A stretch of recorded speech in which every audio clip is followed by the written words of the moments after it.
The people waiting. Oh, yeah. Ladies and gentlemen, welcome to a special episode of Few Blacks and a Drunk. And look who we got. We got a special guest star in the audience, all the way from Shillville. You know, his name is synonymous with sucking on that soy from Galaxy's Edge. Now, I told you not to say that about me when you introduced me. The one and only John Campea, John, in disguise as the brother that you all know and love. I told you guys, I got tired of you talking about me. I'm no Disney shill. I'm just as mad at The Last Jedi as everyone. I didn't like the end credit scene.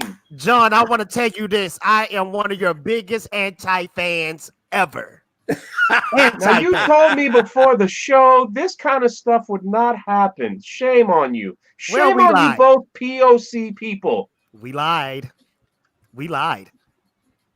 Well, I know we're live, and I went off my show to stop reading all my super chats just to be with you fine gentlemen.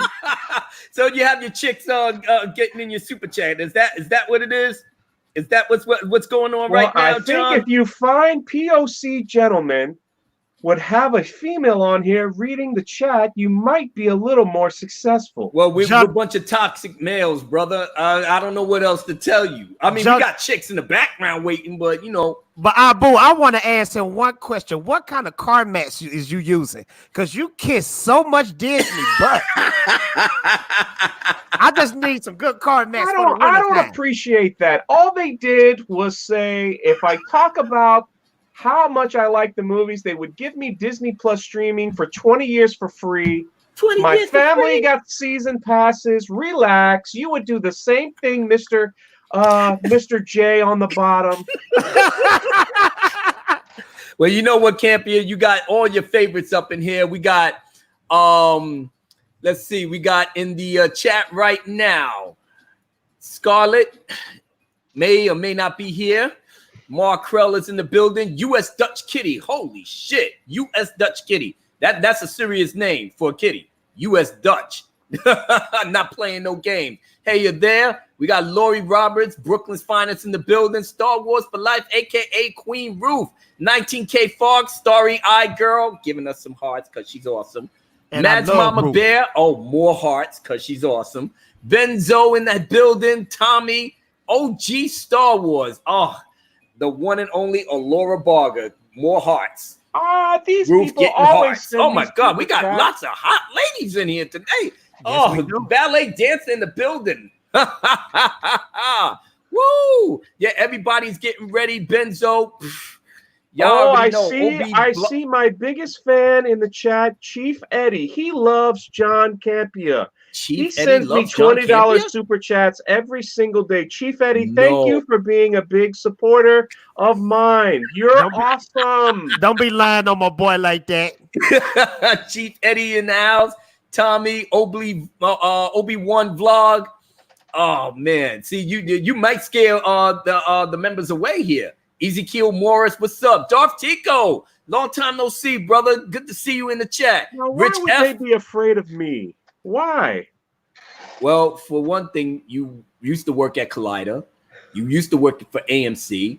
You have your own little bullshit rickety channel with your little fake, pastel IKEA furniture that's on your set. And you have some of these other bootlickers on your team, trading off because you don't have Harloff or Mark Ellis or Dennis Zhang and Rorschach and Perry Nemiroff. Point of privilege. Born in privilege. I want to say I'm a little nervous being around some fellow brothers. And hey, what you talking about? What are you talking about, you brothers? What you know about the brotherhood? I want to ask. Can you please not use that type of verbiage in my vicinity? It makes me a little nervous. Mr. Campea, I got one question to ask you. How can you keep that cheesy little smile on your face after you don't sold your soul all these years?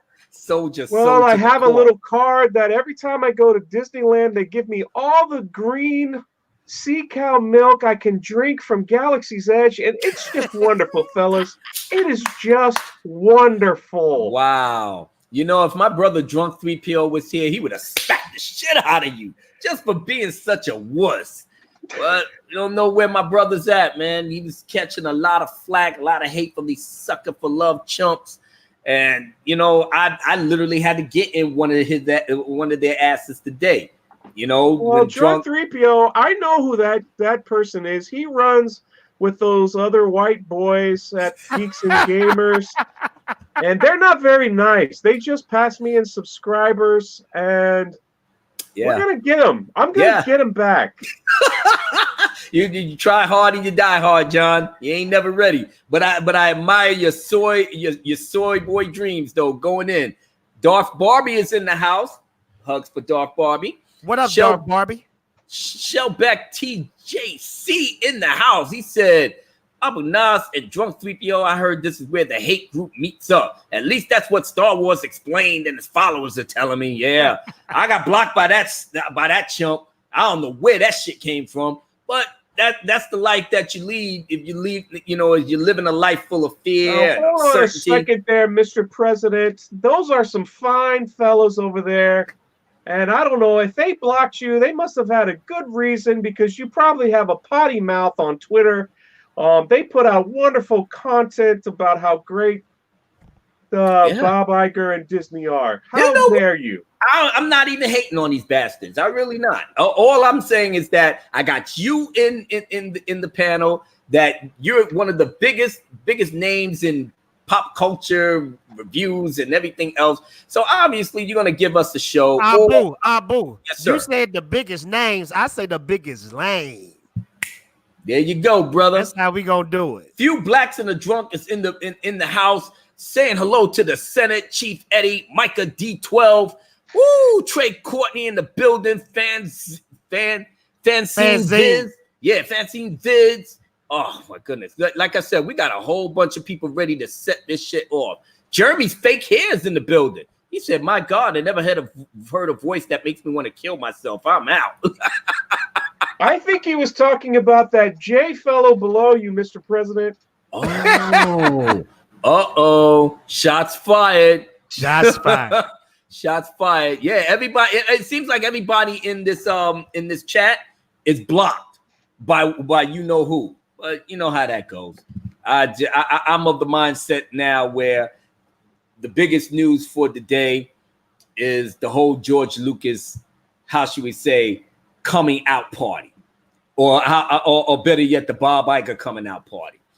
You know, but before we get, because we're also waiting for our brother Lord Callis to come in the building and see what's going on. Mr. Campia, are you enjoying yourself right now, sir? Or are we having a little bit of problem?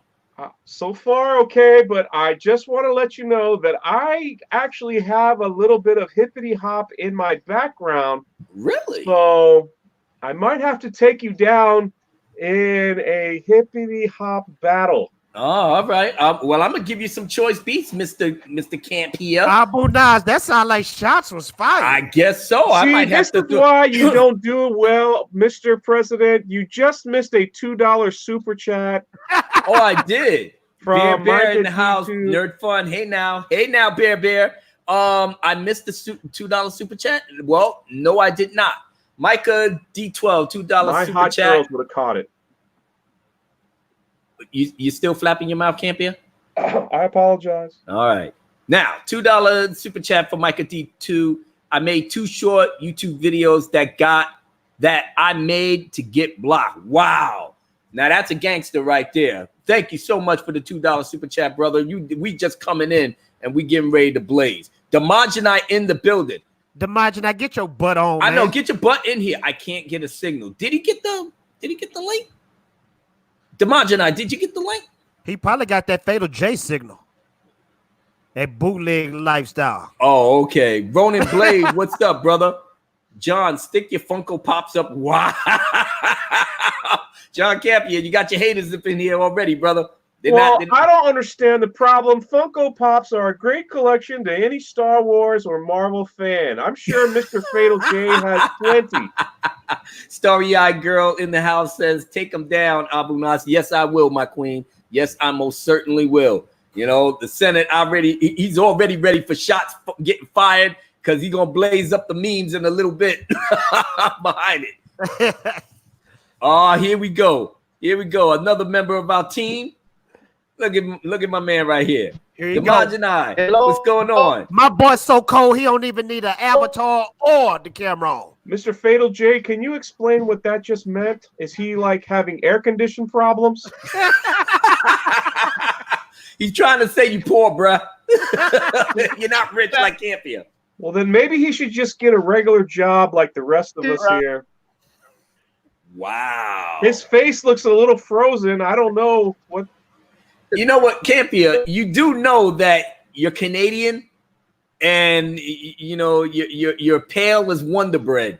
You got 3 brothers in the chat. I highly suggest that you tone it down a little bit. Just bring it down just a tad, because you never know what might happen. And you know, John Campia might walk out the building, and you know, with his hot wife, Asian hot wife hand, and you know, brothers just move up on you. It's like, yo, what's up, Campia? What's going on? Yeah, all right. What's going? Hey, is that your fine ass wife right there? All right. Well, you let me tell you something. You go, take about $2, $3, get $5. Go in there, go get some candy or something from the store. Get your ass out of here. Wait, are you saying my Hug up wife on is Ann. fine? What's up? You Does ever that been with mean a a black good man thing? before, mama? Again, Mr. President, you've missed a $2 super chat. You're really not doing well here. I People are guess trying that to- I missed my brother, Drunk 3PO. He's the one that really locks this shit down. Lori Roberts, $2 super chat. Gauntlet thrown down. Let's do this. Hell yeah. Hell yeah. Thank you, my queen. And Lori, hopefully you might be at Comic-Con, New York Comic-Con. If you go there on Thursday, because I'm trying to have a little get together with some peoples that might, you know, pop up there, because I got a doctor's appointment on that morning. So afterwards, my whole day is free, you know. And yeah, you don't have a lot of YouTubes at that Comic-Con, man. OG Star Wars said, "Don't let Campia tell you how to run the show." That's right. That's right. The ladies are speaking, Mr. Campia. You got to play the background right here. Don't worry, Campia is just the mascot of the show tonight. Damn right he is. Benzo H says, don't forget to smash the melee button and subscribe to the President Abu Nas, my boy Fatal J, and Drunk Campia if you haven't already. You know, I saw Fatal J on Midnight Says, and I want to congratulate him on all his success. But if you didn't wear your hat like that, you probably wouldn't look so silly. And more so's the pity. More so's the pity. But you know what? I feel like getting into a little bit of a song right now. You know, it's time just to keep things going. Get your fire emojis out, please. Thank you. You know, this is a celebration of Star Wars and what we all came to know and love. And you know what? I wanna dedicate this particular song that I met my good brother from another mother, Drunk 3PO, with. This was the song that he said that he first heard of me, and I feel like, you know, this thing is special, and I said to myself, yeah, I need to do it in dedication to him. Oh my goodness, Campia left. Thank you God that punk ass Campia left. Oh my God, I was about to get in his ass, Fatal. I was seriously about to duke him up. You know what I'm saying? I ain't want to hurt him. The man don't have a soul. He don't have a soul, man. He ain't even worth it, Abu Nas. He not worth it. I'm just saying, man. It was real hectic for a second. I was about to jump in the screen and just start choking the shit out of him, just on GP. You gonna pull a Ghost Dad, bro? You ever seen Ghost Dad? Oh yeah, I did. Remember when he jumped out the fall when he was talking to the daughter's boyfriend? Yo, that was Bill Cosby, bro. Yeah. That's a Cosby moment right there. Oh man, yeah, I'm getting it together. I'm trying to find the beat that's really going to how should we say, make my brother proud. Let me tell you something, but chat. you know, but what's his face is supposed to be here though. Drunk 3PO. He's supposed to be here. I wonder, should I even call him? Call him up and see if he'll come on the show. Because you know how we is with the squad. All we have to do is call them up and they pop up. Yeah, boy. I think that's what I'm going to have to do. I think we got DeMarjani waiting. He's still there? No, he isn't. Oh, he ain't in there? Okay. Good old DeMarjani, my brother. We got a super chat, brother. Super chat. Queen Ruth, Star Wars for Life, $1.99 super chat. I want to say hi to the three fine men and Cambria. I'm not drunk 3PO, but I'm getting there. The most handsomest man on YouTube. We're not touching drunk 3PO. Yeah, we ain't touching drunk, but I'm getting there though. You see all this gray in my beard, man. I'm sitting up there like, hey, mama, how you feeling? Oh, hold on, sweetheart. I'm coming across the street. Hold on. I'm running across the street. I was like, hey, what's going on? My queen, with you heading to work? Oh, you are? Oh man, I'm sitting up here. I'm just chilling right now. You know, I'm just admiring you from afar. But you have a wonderful day. I don't want to keep you. But if I can't keep you for a little bit, let's go over there and kick it for a little bit. Yeah, we get a little popping, you know. Yes, but then she gonna say, yeah, I don't know, Abu Nas. My boyfriend might not appreciate it. Yeah, I kind of figured that. But you know, what he won't know won't hurt him. You know, we ain't got to do anything crazy. You know, what's that song, Abu Nas? What your man got to do with me? Yeah, what your man got to do with me? I'm not a player. I just crush a lot. Oh. DeMarjani in the building. What's going on, brother? I was trying to say I'm on location up here in Brooklyn at the Knitting Factory for the EOW USA Championship Hip Hop Battle. Right? What? Yeah, that's what I was telling you. I told you I was gonna be up in Brooklyn today. But DeMarjani, you gonna trash. You gonna get on stage and battle?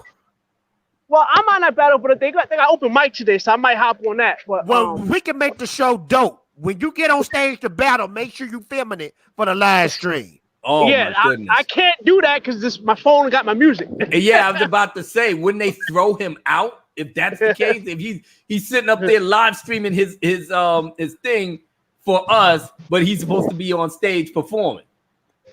Yeah, I'm literally standing on the corner trying to get a signal because it's like I'm up here in Williamsburg is trash for signals for some reason.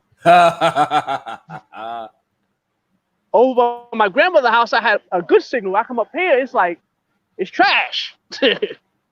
But what we talk about today, I couldn't get anything because I'm literally trying to walk around trying to get we was freestyling because we wanted to get Lord Callis in here. You know, I'm going to talk about in length about the George Lucas Bob Iger incident involving his thing.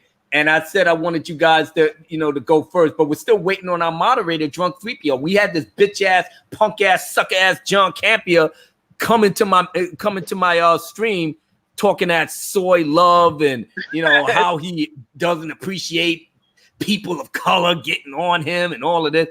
I was 2 seconds away from smacking the shit out of him. Really you know what he told me? He told me this. He said you could do better on YouTube if you turn that hat around. The nerve of this dude, man. The nerve of this dude. Disrespectful. I don't know, man. That wouldn't have been me. Like I said. Sure, I would have had to go to jail, man. I would have had to go to jail straight up and down. But that's just me. I understand, bro. Yeah. All right, but I'm gonna get into some music for the people right here. I'm just putting some stuff up. If you can't get your lighters out, ladies and gentlemen, let's do it. Get those fire emojis. Well, I was waiting. I was hoping Drunk 3PO would actually get in here, but since he's not in here, no, I know that this particular song was his favorite, and like I said, I wanted to do it in his honor, especially with all the shit that he had to go through. So you know what? I think I'm gonna do one of my favorites that got Ini Artie. Everybody know who Ini Artie is, right? Ini Artie is Kaiser Sose. Drunk just hit me up on the secret phone. He did. He hit me up on some black guys in a drunk phone. This ain't your normal phone. Japan, they the only ones that got these. He hit me up. This is what he told me. What he told you, brother? He said John Campia just made my computer crash, but I got some tech guys in here, and I'm gonna get things rebooted. I'm gonna come in and I'm supposed to blaze it. All right. Well, right now, it's time for us to start blazing. Yeah. Get the fire emojis out because man. James Song is about to get on the mic and he might do a fatality. It's time for us to do our thing. It's time for us to do our thing with this chicken Time to wing. blaze. Uh-oh. All right, now. Y'all already know what this is. This is your brother Abu Nas. And we're going to have a celebration of Star Wars like no other. You heard? Fire emojis out. This is for my brother Iniardi. Get it. Another say that, oh, here we go again. You bitches don't like it, well, come and see me then. They got him on an island looking sad, squeezing tits. The way it all played out, the Phantom had a fit. He walk around screaming out, go away. The last time we saw him, you knew he saved the day. Now he's sucking on that soil in a bottle with his toy. You better call him Jake, cause Luke got destroyed. You think that JJ can save the trilogy? There's nothing creative that we saw on the screen. Young kids screaming, this is the new generation. Look at you, outcast. Why you be hating? Cause you messed up something that was perfect for the jump. Now we need to correct that and play you like a chump. Got no knowledge of the law and everything before. Disney bought the store and pimped us like a whore. Gave them money but got no love back. So you know what we did? We got on the attack. Locked Solo down flat. They didn't make no dough. Yo, who's over there? It's that Captain Marvel hoe. What the hell did she do? She don't like white men, but she's white too. Yeah, go figure then. Anyway, it's the feminist movie for her. You gotta deal with it cause the man gets no love. That chick is out of mind and the shit needs to stop. You know what time it is? Your time to boycott. We rock non-stop from the bottom to the top. Marvel looking sad cause the money didn't pop. Don't blame us, Captain Marvel fucking flop. The ill Brie Larson cannot rock. Damn right, she's not even Gal Gadot. Woman did it the first time on the spot. She did it right. First out the gate, made a movie that both men and women could relate. It was great. I love the DCEU. Patty Jenkins is that girl. Zack Snyder is that dude. We're toxic males and we don't want girls to dominate the screen and ruin our world. But they got it wrong and I must stress. Let's break down the ladies that we love and respect. Jamie Summers, the Bionic Woman. Charlie's Angels knows what they doing. Linda Carter and the one Pam Grier. Foxy Brown got these clowns running scared. What about that girl from the 60s? How about Sarah Connor and my girl Ripley? Don't forget that badass bitch Vasquez when she said, let's rock, the aliens are dead. Shout out to Helen Slater, the first Supergirl. Black Mamba from Kill Bill rocked my world. Hold it down, Scarlet Witch and Black Widow. They messed up. Black Marvel dissed them on the low. But back to the crew that holds it down. Yeah, the fandom menace, don't fuck around. The boycott crew is about that life. Make a soy boy cry while we bang his wife. Teach his kids all the lessons that they really need to learn. If you go against us, then your ass gonna get burned. He's on fire. Yeah, baby. That's how we gotta get down. And once again, now we have our brother in the building so the party can officially start. Just the party can start. You know, Abu, cut the music out real quick. I got beef with Junk 3PO. I got beef with him. You got beef, man. Bit shots are getting fired. For people on the chat, Drunk 3PO, you know what you did to me, bro. People been laughing at me all week long. What do you have to say about yourself, sir? And the people on Twitter miss you, brother. They miss you hardcore. They don't miss none of us. You gone? It's a emergency statewide panic. They miss Drunk, but they laugh. They laugh and fade them. Abu Nas goes missing for about maybe a day or so. It's like, where's Abu Nas? Who cares? Drunk 3PO goes missing for a few hours. Oh God, we about to lose our fucking mind. He ain't lying though. Woo! But people miss you and we love you, brother. And we're so glad that you're here now. Not like that punk ass, sucker ass champion. Oh my God, I was 2 seconds. 2 seconds drunk from just choking the He was the one that crashed Drunk computer. Drunk in the building, drunk. Who called me drunky? Oh, that's Darth Barbie. I guess we'll let that fly. I miss John Campia. He was here? Yeah. Everybody's giving you love, man. He was the one that crashed your computer. Can y'all still hear me? Can y'all still hear me? Yes, sir. Yes, sir, Dimajanami. Okay. Still got you, brother. Yeah, because I'm like literally standing right on the corner over here trying to keep this signal. Oh, okay. And your favorite person, drunk. Darth Barbie. I've been checking. I see you drunk, Darth Barbie. I've been seeing you on Twitter. I got my eye on you. Wait, where's Christine? Is Christine Fernandez in here? Yes, she is. She's like my favorite person. Ah, there she is. Mm-hmm. Christine. Yeah, Christine is true blue. Yeah, making it happen. Everybody up here is making it happen. Oh my goodness, we got Michelle P. Oh, that's my man right there. Oh, yep, Michelle P. Benzo. Oh my goodness, yeah. 19K, what's up, baby? Yep, 19K up in the building. Put your hands together for Drunk 3PO. Yeah, you're geeking gamers now. So you might as well just come out with the videos on that score. But you know, haters gonna hate. I've been seeing you making them power moves lately. Yeah, I've been checking that out. Yeah, we rise together, my friend. We rise together. Mm-hmm. We're not even hating on that because that's what you're supposed to do. You understand what I'm saying? Yeah. So, you know, what you want for your brother, you want for yourself. Every success that you make, you know, and we support you on that. Blessings comes to us. Just on GP. You texted me something like that last night, bro, and it hit my soul so hard. I almost went to the poster shop and got that printed and put that on my wall, bro. I'm trying to give life lessons, man. I mean, shit, I had to learn that the hard way. Can I just say something real quick? Yes, you can. You got the floor, brother. You're the moderator. Michelle, Benzo, Mass Mama Bear, thank you for all the kind comments. 19K Fox, Star-Eyed Girl, we see you. All I hear is my friends are texting me. They're like, "Bro, just come back on Twitter." Everyone's saying I'll see what I could do. If you want to know what's going on, there's a video on the Geeks and Gamers channel that Jeremy wanted me to put on there so it'd get a little more traffic. And it tells the whole story, how I was supposed to be on a podcast. And this whole thing with Star Wars Explained is my fault.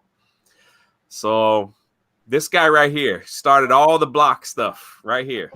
This guy right here. So sorry about that. so we're guilty. So we're guilty by association. Yeah. Well, the wife of, I guess, I don't know what her name is.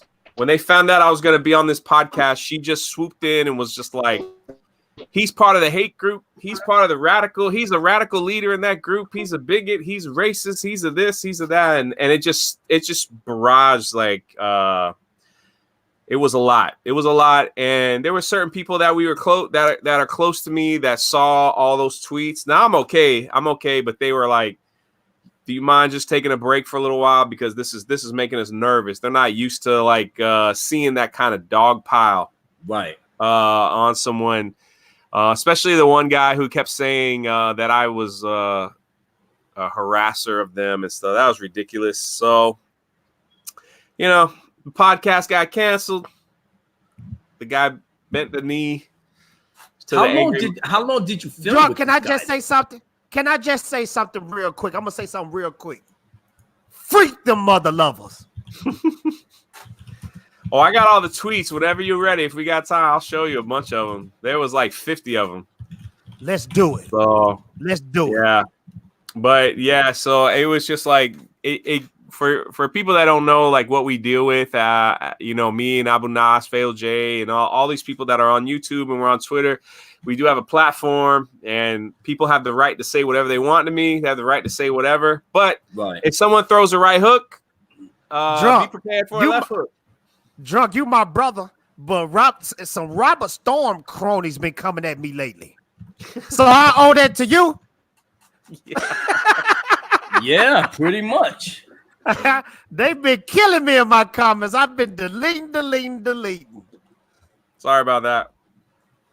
Yeah, that's the problem. No, it's all good, brother. I'm enjoying I was it. telling them, I'm like, you gonna hang with me, and I start getting to this other level. People are gonna attack me. They're gonna attack my friends, and but who's gonna attack these people right here? Who?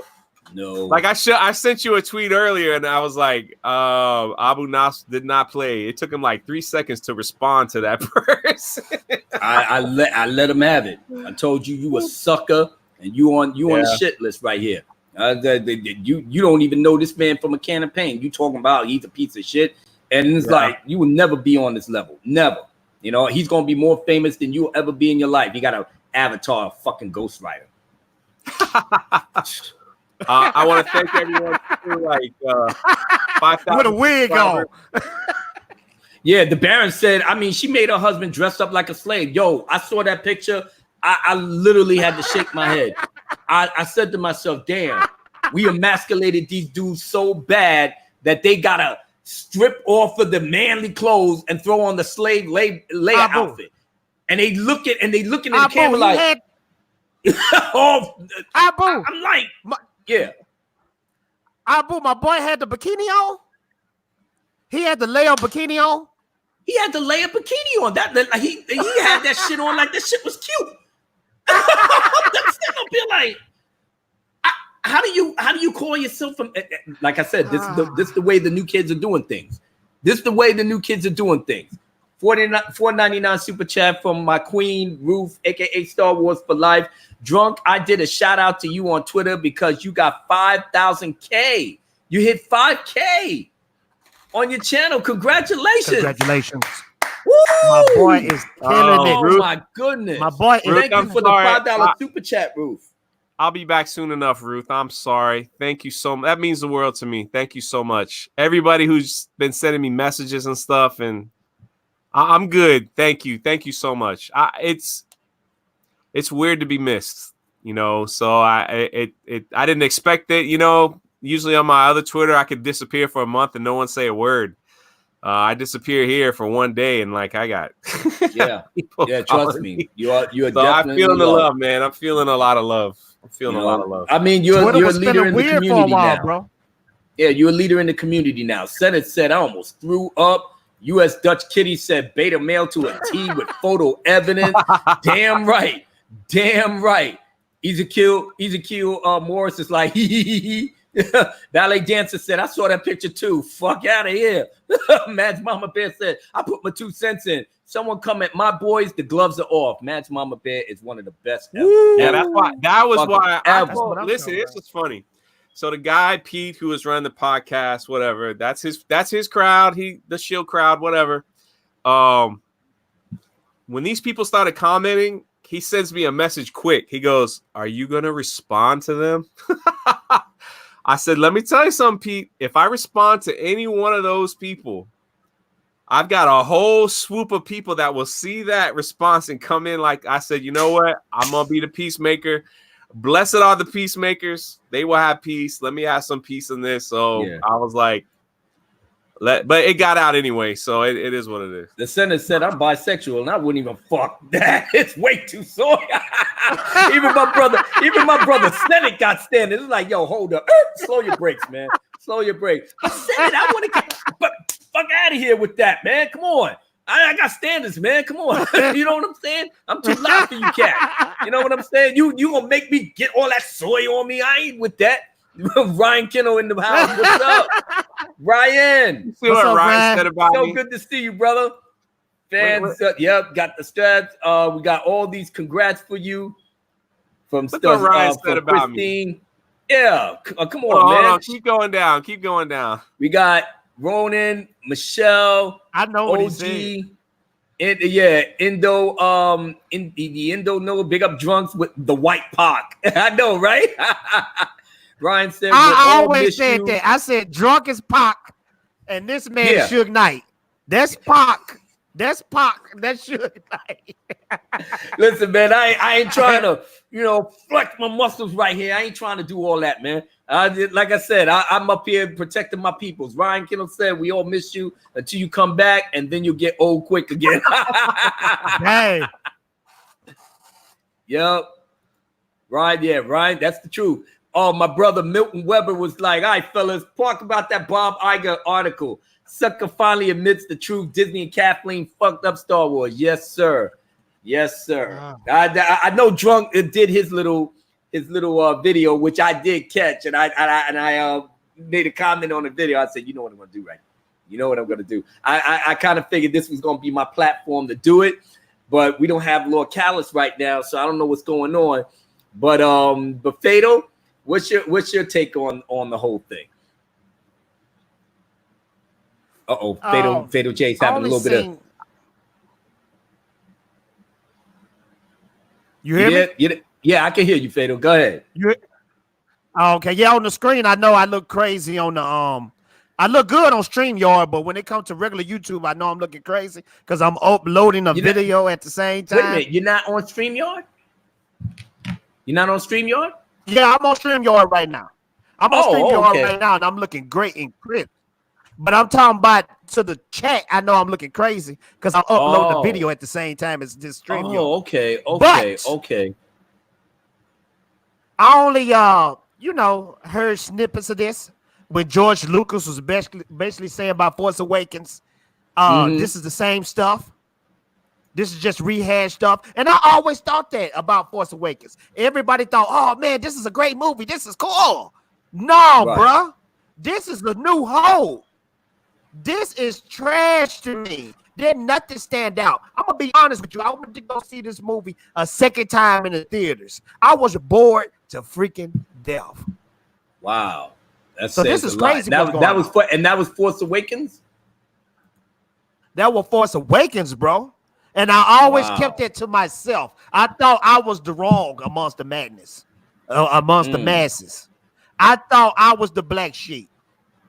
And that's what attracted me to a lot of people on YouTube. I thought I was the black sheep. With everything that you saw at this point, do you now think that, paying for a movie such as The Rise of Skywalker, with everything that you heard, you think you're ever gonna shell out any money to these people again? Even including the whatchamacallit, the Disney Plus? Abu Nas, I'm gonna be honest with you, bro, because I know you on straight boycott 100% beast mode. Boycott I know City, you on baby. that. But I'm not gonna lie, curiosity got you, boy, and I want to see if this is gonna be the last hoorah. Everybody's saying, I want to see what it's all about. And I ain't gonna even lie, Abu. They got me with this Disney Plus. Because you know what they said that's gonna be on this?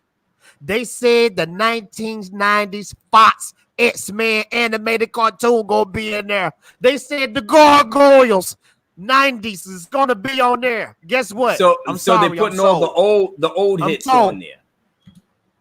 They put the classics on there, and guess what? Your boy Fatal J, he's gonna pay for it. Yeah. Wow. Well, I'm gonna pay for it. All right. They got me. They got you. You're my brother, and I love you. So I guess everybody has to be their own man in this thing. Yeah. Everybody got to be their own man. Drunk. I know that you have. I know that you have your views on this thing. Well, here's the thing. If you didn't see it, if you don't mind, I'm gonna screen share it and go through it real quick. Yes, so please do. As a matter of fact, exactly what was said. Okay, let me get up here because I was trying to get another song together. Wow, that's cool. I can walk through it. Oh snap! Yeah, here we go. So you can screen share. Yeah. You can screen share without being the host. I didn't know that. That's pretty cool. Oops. All right. Can everyone see the picture? Yeah. Yes, we can. All right. So right here, this is out of Bob Iger's book that he just released. And I think he's pretty stupid for saying this. It says, on George seeing The Force Awakens for the first time, just prior to the global release, Kathleen screened The Force Awakens for George. He didn't hide his disappointment. He said there's nothing new here. He said in each of his films in the original trilogy, it was important for him to present new worlds, new stories, new characters, and new technology. In this one, he said there weren't enough visuals or technical leaps forward. He wasn't wrong. So Iger admits that Lucas wasn't wrong, number one. Boom. But he also wasn't appreciating the pressure we were under to give adherent, I can't say that word right, fans, basically hardcore fans, film that felt quintessentially Star Wars. We initially created a world that was visually and tonally connected to the earlier films. Basically, all you had to do, Bob, was take the outline of George Lucas, possibly, but he didn't do it. Anyway, George, so right here is where it gets tricky. It said at some point in the process, this is while Disney was going to buy Star Wars, George told me that he had completed outlines for 3 new movies. He agreed to send us the copies of the outlines, one for me, one for Alan Horn, who had just been hired to run the studio. Alan Horn and I read George's outlines and decided we needed to buy them. Though we made it clear in the purchase agreement that we would not be contractually obligated to adhere to the plot lines that he laid out. Basically, Bob is trying to cover his tracks saying, well, we didn't really, we made it clear that we probably weren't going to use it, but we bought it anyway. So, so he couldn't use it or give it to somebody else or do whatever he wants with it. Right here, it says early on, Kathy, which is Kathleen Kennedy, brought JJ Michael up to North California to meet George at his ranch to talk about their ideas for the film. George immediately got upset as they began to describe the plot, and it dawned on him that we were not using one of his stories he submitted during the negotiations. So this is where it gets really bad. So right here, down here, it says, Bob Iger says, I should have handled things better. So he's trying to cover his tracks. I should have prepared him for the meeting with JJ and Michael and told him about our conversation, that we felt it was better to go in another direction. Then why talk to George at all if you're going in another direction? That was my weird. This was all a manipulation scheme so that he could get his hands on Star Wars. That's all it was. Listen, he's not done. You're not a CEO of $1 billion company because you're a nice guy. I'm sorry to say it. Yeah, that's just how it is. But here it is right here. I'll finish and then I'll let y'all talk. It says, now in the first meeting with him about the future of Star Wars, George felt betrayed. And while this whole process would never have been easy for him, we gotten off into an unnecessary rocky start. That's a tough word, betrayed. Basically, that means George goes, I'm going to sell this to you. You're going to make the movies I want, right? You're going to finish the story I started, right? Yeah, no problem. Sell it to us. And then, we're not going to do it no more. We're going to do something else. That's how you feel betrayed. Right. You don't feel betrayed like if they go, well, maybe we'll do it. Oh, okay. Well, just do whatever you want. Here's Star Wars. That's not a feeling of betrayal.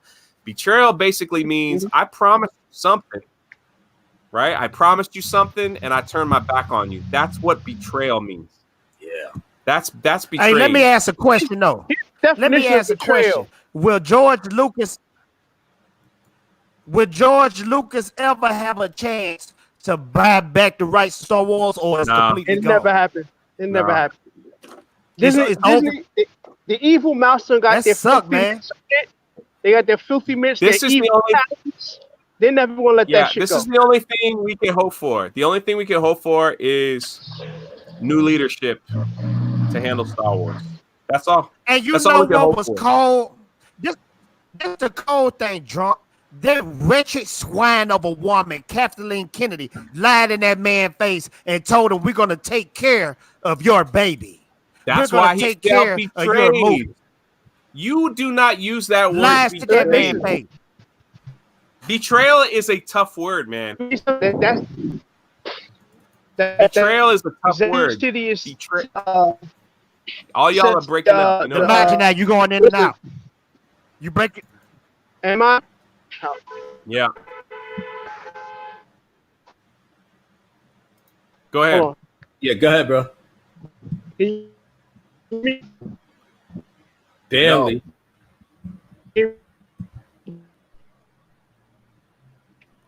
Is Can he y'all still hear there? me? Oh, he's breaking up. Can y'all hear me? Yeah, we Can y'all hear Fatal? Yeah, we can hear you. 5 minutes on Can You Hear Me? No. Hey, man, this is the bootleg life, man. Yeah, he just froze. Damn. All right. Well, This is the bootleg life, man. You see, this is why we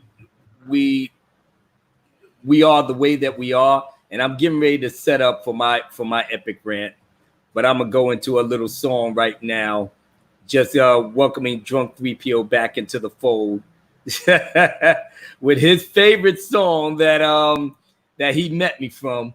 So I got to do it. You know, I got to do it for my brother because I love this man. Woo! I got to do it for my brother right here. And this is for all you hardcore Star Wars fans out there that loves your heroes the way you supposed to. Yes, What? sir. Wait a minute. Huh. Fight! Skywalker was a hero. Han Solo was a hero. I love this song. Princess Leia was a hero. Lando Calrissian was a hero. That's a good rap. Was a hero. Admiral Akbar was a hero. Master Yoda was a hero. And R2-D2 was a hero. So let's go. Let me tell you what you must know, so you can be in control of the show. And that's how you roll, because you know how it goes when we tell Disney to slow up their roll. What you did was a disrespect to all of us.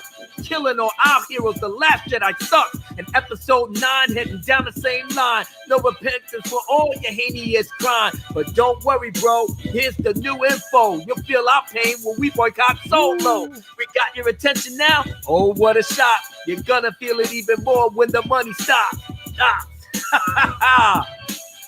Everybody get your fire emojis out, because you already know how we gonna blaze, baby.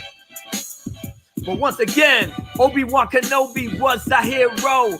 Bail Organa was a hero. Anakin Skywalker was a hero. Padme Amidala was a hero. Mace Windu was a hero. Ahsoka Tano was a hero. Luminara Unduli was a hero. And Qui-Gon Jinn was a hero. So let's go. Let me repeat what I said before. The real fans here have now declared war. The corporate greed will not be tolerated. No wonder The Last Jedi was the most hated Star Wars movie that has ever made. Now JJ thinks that he can save the day with a first draft script and a 2-month delay. There's no way that episode 9 can be saved. But then again, have Disney tell it to you. Delays happen all the time. We're still cool. You be a damn fool if you bought that crap. The end is near, and it's time for us to act. Come on now. Side to side. Freaking glide like the champ you are. Darth Sidious was not a hero. Count Dooku was not a hero. Viceroy Gumray was not a hero. Supreme Leader Snoke was not a hero. Bob Iger is not a hero. Kathleen Kennedy, she's not a hero.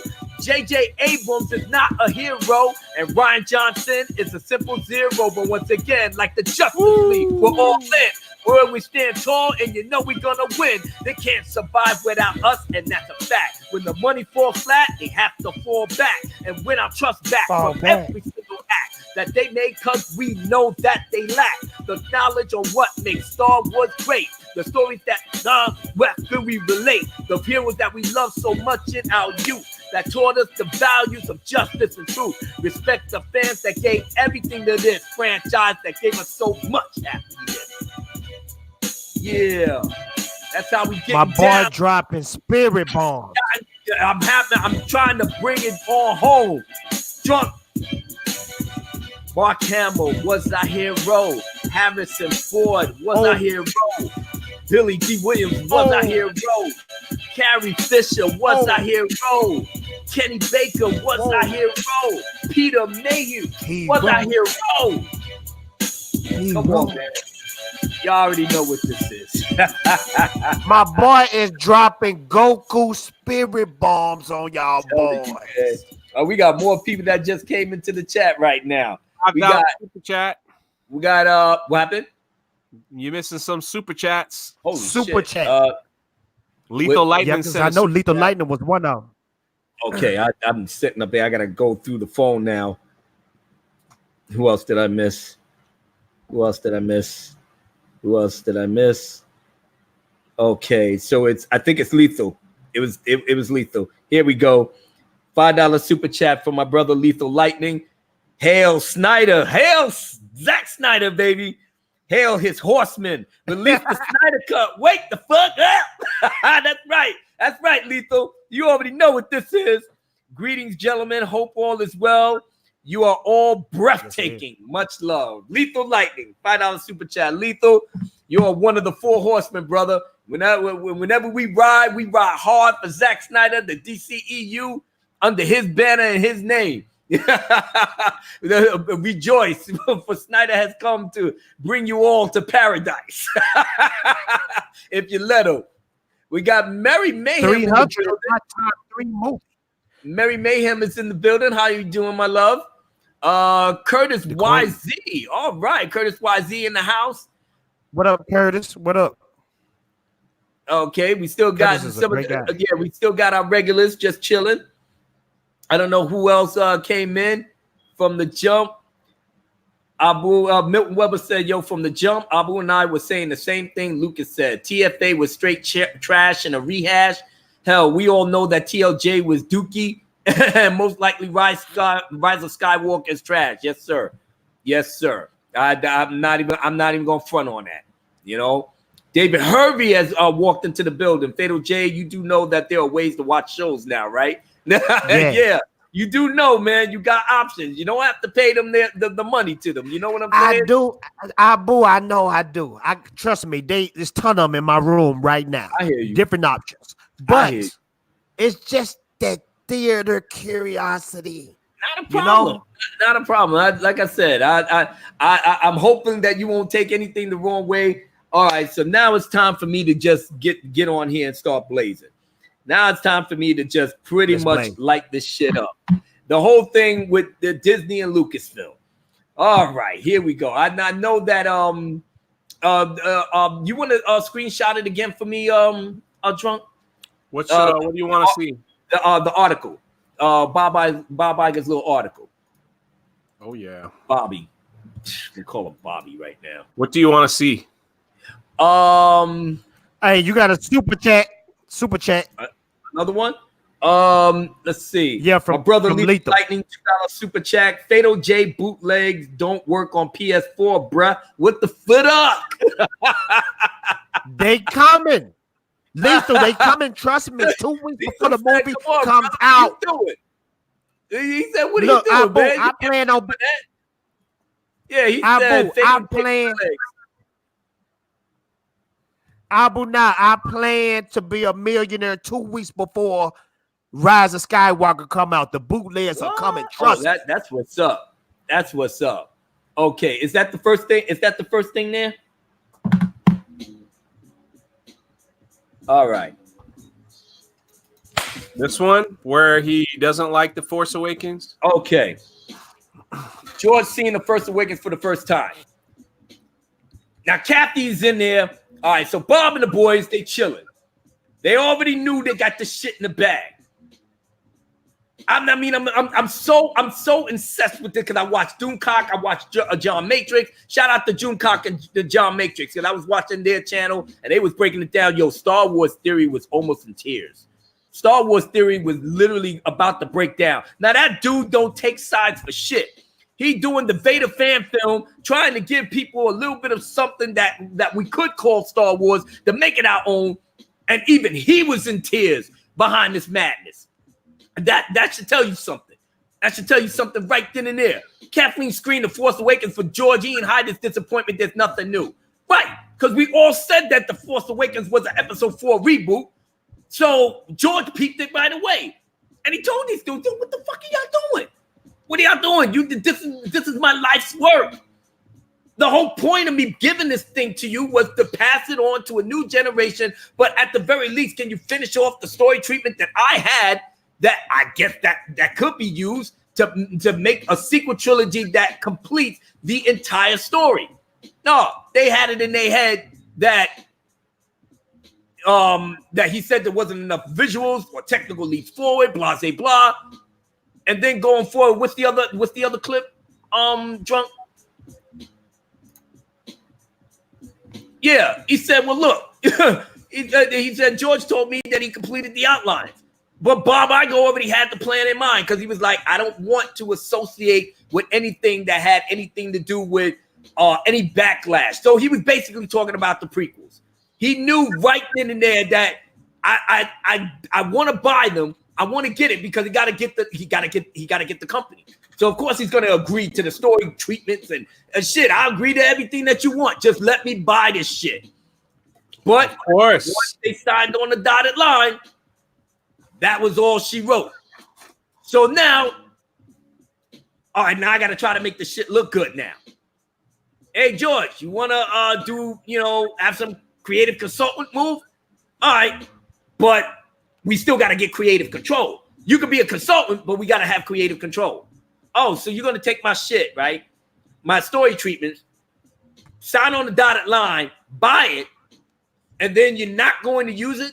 So what's the point of me even well, you signed on the dotted line, homie, so I don't know what to tell you. But we can't give you, a consultant, at our request.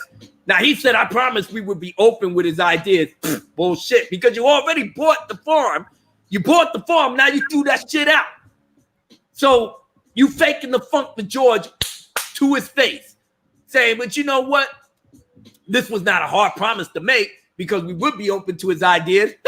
Like hell we would. The fuck out of here. We try to make money, baby. So yeah, I just told George what he wanted to hear. It's just like, you with your guy, and you with your girl, and for you ladies in the chat, you guys whispering like, yeah, girl, yeah, God damn, man, you the best thing that ever happened to me, girl. Damn, look at them titties, it's shining. God damn, girl. You know what I'm saying? We're gonna have a lot of babies. Nas, what's going on? Yeah, we're gonna have a lot of babies. We're gonna, you know what I'm saying? We're gonna make a family together. That's what we're gonna do. Family together. What you want? I don't know. I just want a man that that really appreciates me for who I am and this, that, whatever. You got that, girl. You got that. I'm that, and then some. You know what I'm saying? I mean, it's like, why is your phone going off? Oh, don't worry about it. It's my dude. It's my dude. You know what I'm saying? But yeah, but back to you, baby. It's everything is with us. Super chat. Everything is with us. Huh? Super chat by Curtis. Curtis YZ. Curtis Where's YZ. my brother at? $2 super chat from Curtis YZ. Preach it, brother. Yeah, I'm doing it right now. So yeah, for you ladies, your man cousin calling up to you like, yeah, girl. So I never met a girl like you before. You touched my heart, my soul, man. And I was a rough and tumble guy, yeah. But when I get with you, I become a better man in your presence. Now to get you weak in your knees, your coochie start tingling. You know what I'm saying? You thinking this is the man of your dreams. You know what I'm saying? So now it's like, but I'm gonna go home right now because I don't want to, because I'm so in love with you right now, girl. And I got to have you, Then you start like, I like what he's saying. Okay.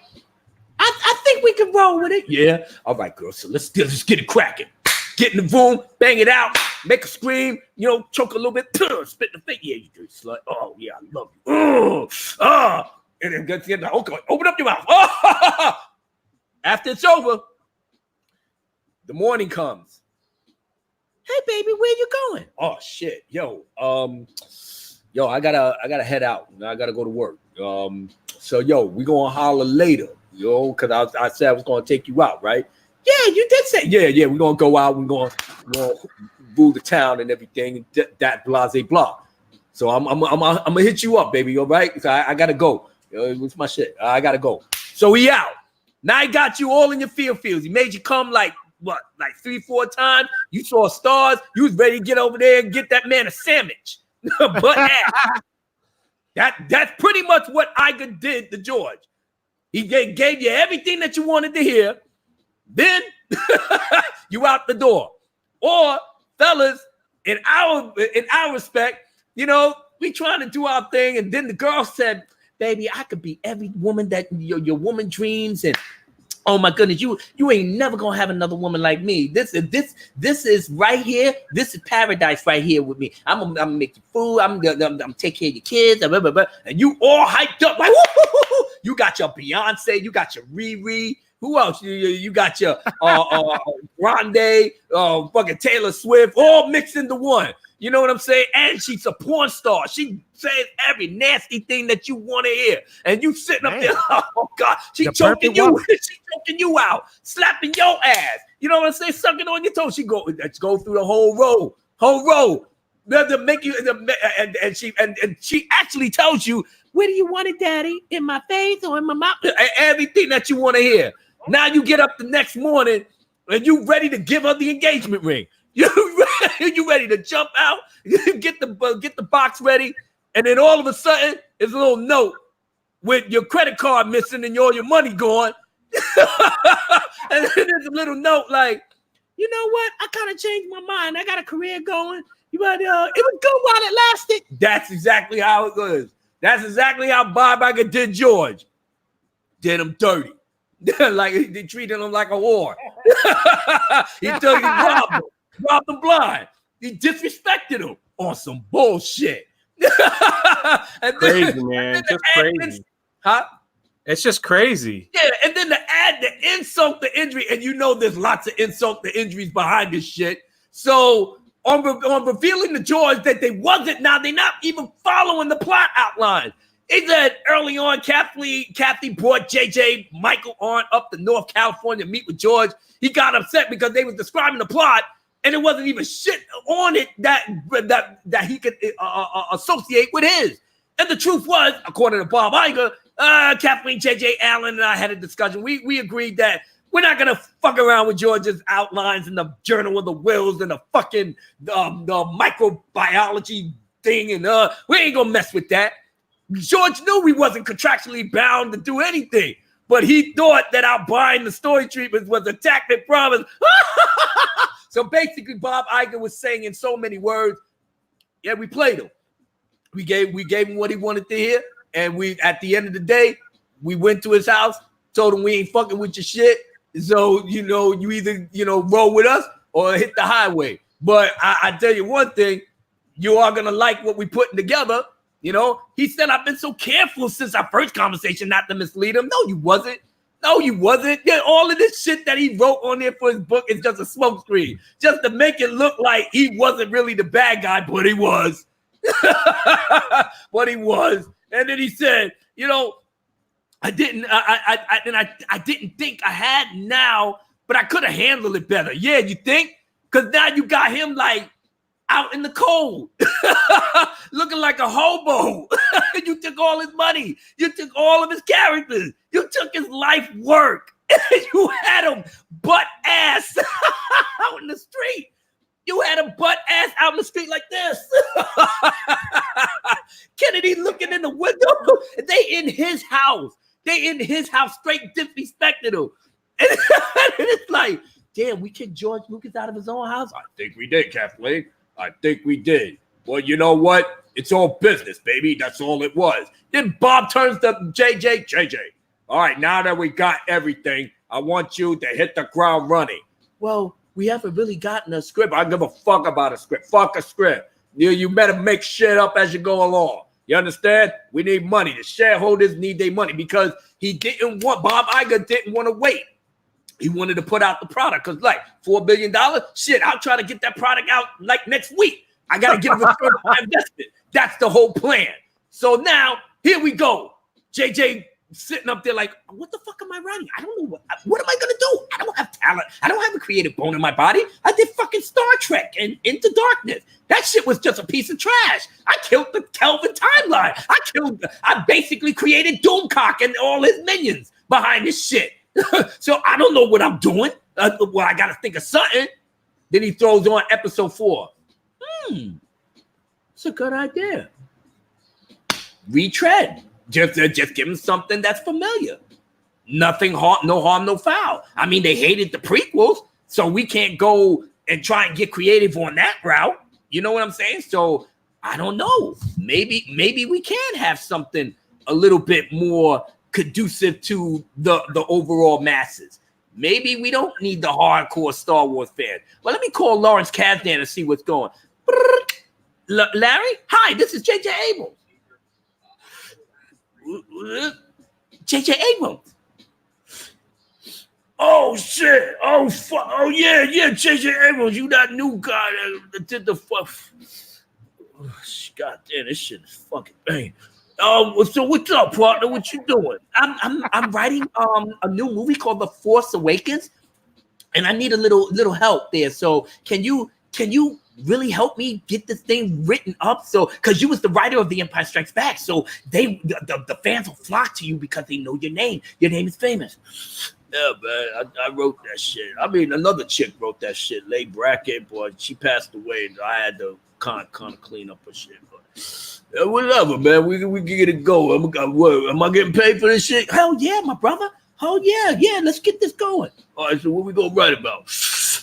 We're gonna write about we're gonna make a New Hope reboot, but make new characters to replace the old characters. That's some good shit right there. Good shit right there, homie. Yeah, put that together. You send me what you got, and I'll write a little bit. Boom, boom, boom. Here we are, Force Awakens. We got bamboozled into the theater because we saw Mark Hamill, Carrie Fisher, and Harrison Ford in the movie for since a 30-year wait. We was hungry. We got caught up in the nostalgia, and we all came in droves. The toys was popping. Everybody was happy. Some of us peaked the bullshit right away, but for the most part, they made their money. They made half of the investment back on that one movie. Bob was already just like, yeah, that's what I'm talking about. That's what I'm talking about. Shareholders getting money. You got mistresses. We got, mortgages. We got other capital ventures. We need money. Oh, good job, JJ. Toys are flying off the shelf. Yes, sir, Mr. Iger. Yes, sir. All right. So, who's next up the bat? Kathleen, get your ass over here, baby. Yes, Bob. I like what you're saying. Listen, babe. What's next? Who's next on deck? Oh, we got a new writer director actually, and his name is Rian Johnson, and he's a great talent. I know talent when I see one. Well, who's doing episode 9? Oh, Colin Trevorrow's doing episode 9. We got it all mapped out, Bob. We ain't got no problems, no worries. Everything's gonna be great. Good girl. All right, well, get the show on the road. Let's see what we got. So now you get beta male cuck Rian Johnson because JJ wasn't fucking with the story group. So here comes Kathleen telling Pablo Hidalgo, yeah, beta male cuck number 2, that him and the story group is gonna be involved. You understand? And now everybody's gonna have a circle jerk. They jerking each other off, throwing dumbass ideas. Now you get Ray, super bitch Mary Ray, emo Kylo, bottom bitch Hux, wasted space Phasma, sexual assaulter Rose Tico. You got everybody and their mama up in here that has no direction, no whatsoever. And they slapped the first draft script. Kathleen Kennedy greenlit that shit. They went to filming it, and Mark Hamill did the damn thing. Oh, we got a $2 super chat from Snow Dump Music and Entertainment. Oh, my brother. Slapping the like button, peeps. Support my boy Abu. Thank you, brother. Thank you for the $2 super chat. Hey, Snow, there's more people in here. I slap. Yeah. Drunk 3PO got to get the love, and Fatal J got to get the love, and Damaj and I got to get the love. Lord Snow Dub still owes me. He owes me. He know exactly what I'm talking about. Miss Swan looking like a hoe. Indo nerd. Yeah, we never really did address that, did we? Yeah, Bob Iger. I know talent too, baby. Your mouth. Now get over here and ruin Johnson's a go. That's right, Curtis. She had to get on her knees for the king. She did, because that's the only way she was able to function. So Rian Johnson came and did what he did, and look where we at now. But the whole point of his was I was careful. I was careful not to mislead him. And Michael told him about with JJ and Michael told him about our conversations. I felt it was better to go in another direction. Okay, so you was hell bent on seeing that JJ and Michael Arndt had the keys to the kingdom, and it was going to take everybody in a new direction that was going to make everybody and their mama happy. Well, like I said, you got to pass on Force Awakens because it was an episode 4 reboot. We saw our heroes that we didn't see for 30 years. We got caught up in our feelings. That's what we wanted to see. Even though upon sequential watch of the Force Awakens, now we seeing all these problems. Fucking Mary Sue Ray doing lightsaber battles with Kylo Ren, don't have no goddamn training. You know what I'm saying? Finn the janitor running around, trying to get Ray to go off into outer space and be husband and wife. Now all of a sudden, you know what I'm saying? He gets trapped off, get messed up by Kylo Ren. Now Wait 1 second, sir. Wait 1 second. That was a beautiful part of the film, and I hope those two lovebirds fall in love and have beautiful children together, because that's what we need in this world, love and peace. Love and peace. How beautiful would it be if Kylo Ren fell in love with his bride, Rey, even though Kylo Ren slaughtered his father and basically killed his mother and killed millions of people and all that. But let's just look past that. That's what friends are for. And John, I would agree with you, but I'm about to deep six you right now because you're taking space away from my brother Drunk 3PO.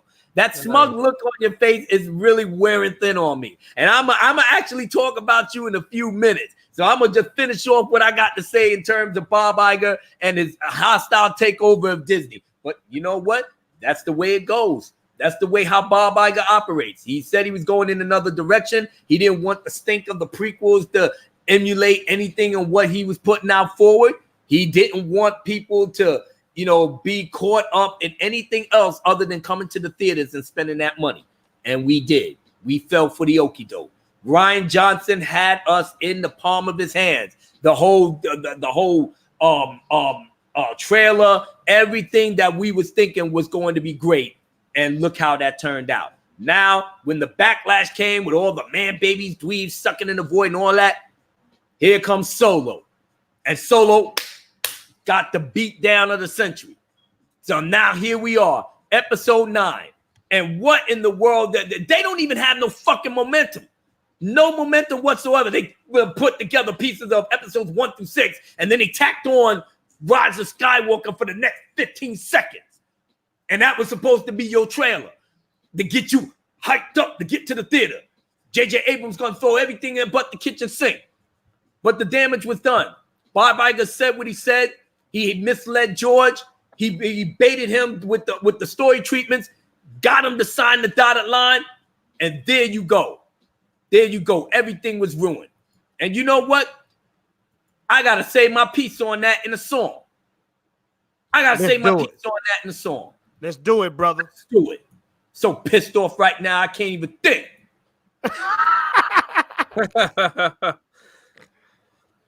Seriously. Everybody, y'all ready? You get your fire emojis ready? Get them ready.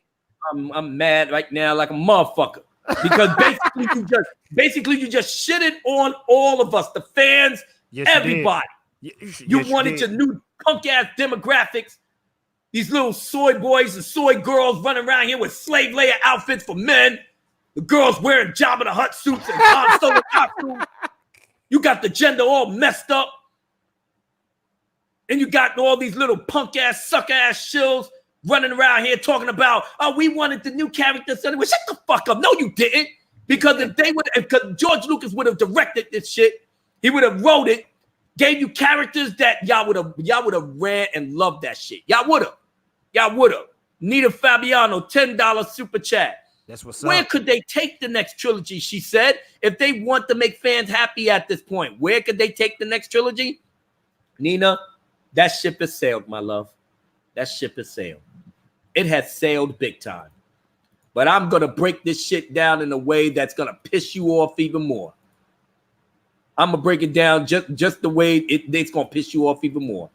So you know what? Wait a minute. Hold it. Wait a second. Wait a minute. I don't hear no fire emojis. I don't see no fire emojis in the chat. Where's everybody in the chat at? Because it's time. Dope. It's time to get it cracking. Can't believe Bob Iger. All right, let's go. Let's do it. Let's do it. my God.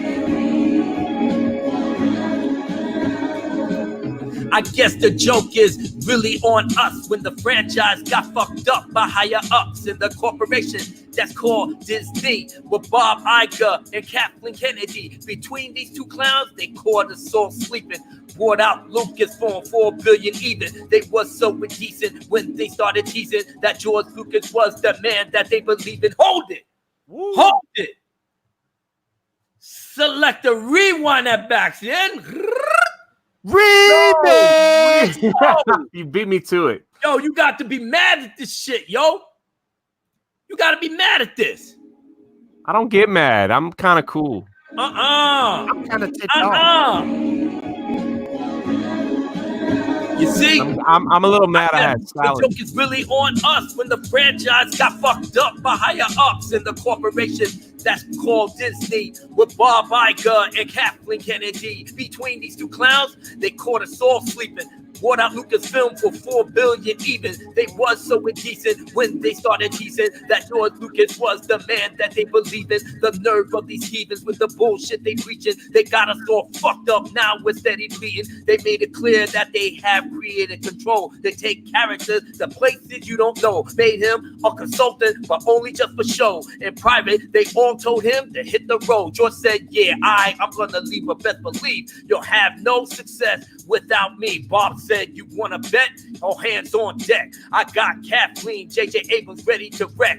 Force Awakens made $2 billion. Yeah, fucking set for life, baby. You know what's next? The Last Jedi? Yeah, you goddamn right. So hold tight. Rian Johnson is the light. I can't wait. Look at these clowns who wanna hate. Let's go and get this money out the gate. Come on. If some said, then don't worry, the fandom menace will succeed. Come on. Yes, son, they don't worry, we got George Lucas with us, you see. Come on. Yes, son, then don't worry, the fandom menace, yes, will succeed. Come on. Yes, son, they don't worry, you know the fandom menace will succeed.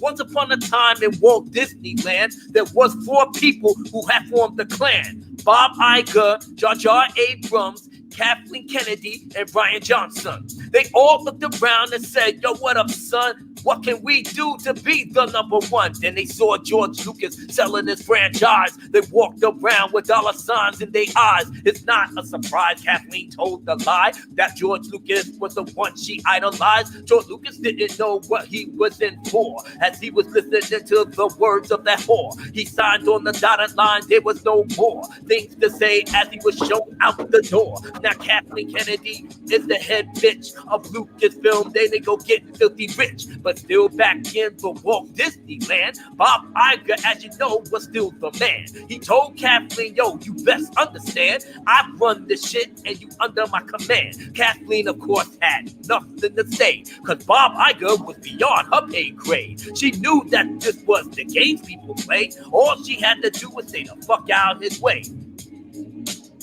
Now, you want me to continue this little story? Let me know in the chat. Do you want me to continue this? All right, so let's do it. Let's do it one more time. Remix. Come on now. I'm telling a little bedtime story here. Come on. Now, she's sitting comfortably on the throne. Then she called Jar Jar on the telephone. Hey, what's up, Jar Jar? Yo, come through. I got a little sweet proposition for you. When he got there, she laid the plan down. It was so simple, but yet so profound. Her agenda was to use nostalgia to create the social justice warrior. The feminism would rule behind that, so there was no way that man could come back. Jar Jar, the pajama boy that he was, he looked at Kennedy and said, I'm in love with the way that you run this whole shit. Yeah, count me in, cause I'm your bottom bitch. Then he went and made The Force Awakens. That movie made over $1 billion. The toys was making so much on its own. That's the kind of shit that keeps her ass on the throne. They were celebrating hard in the world they own.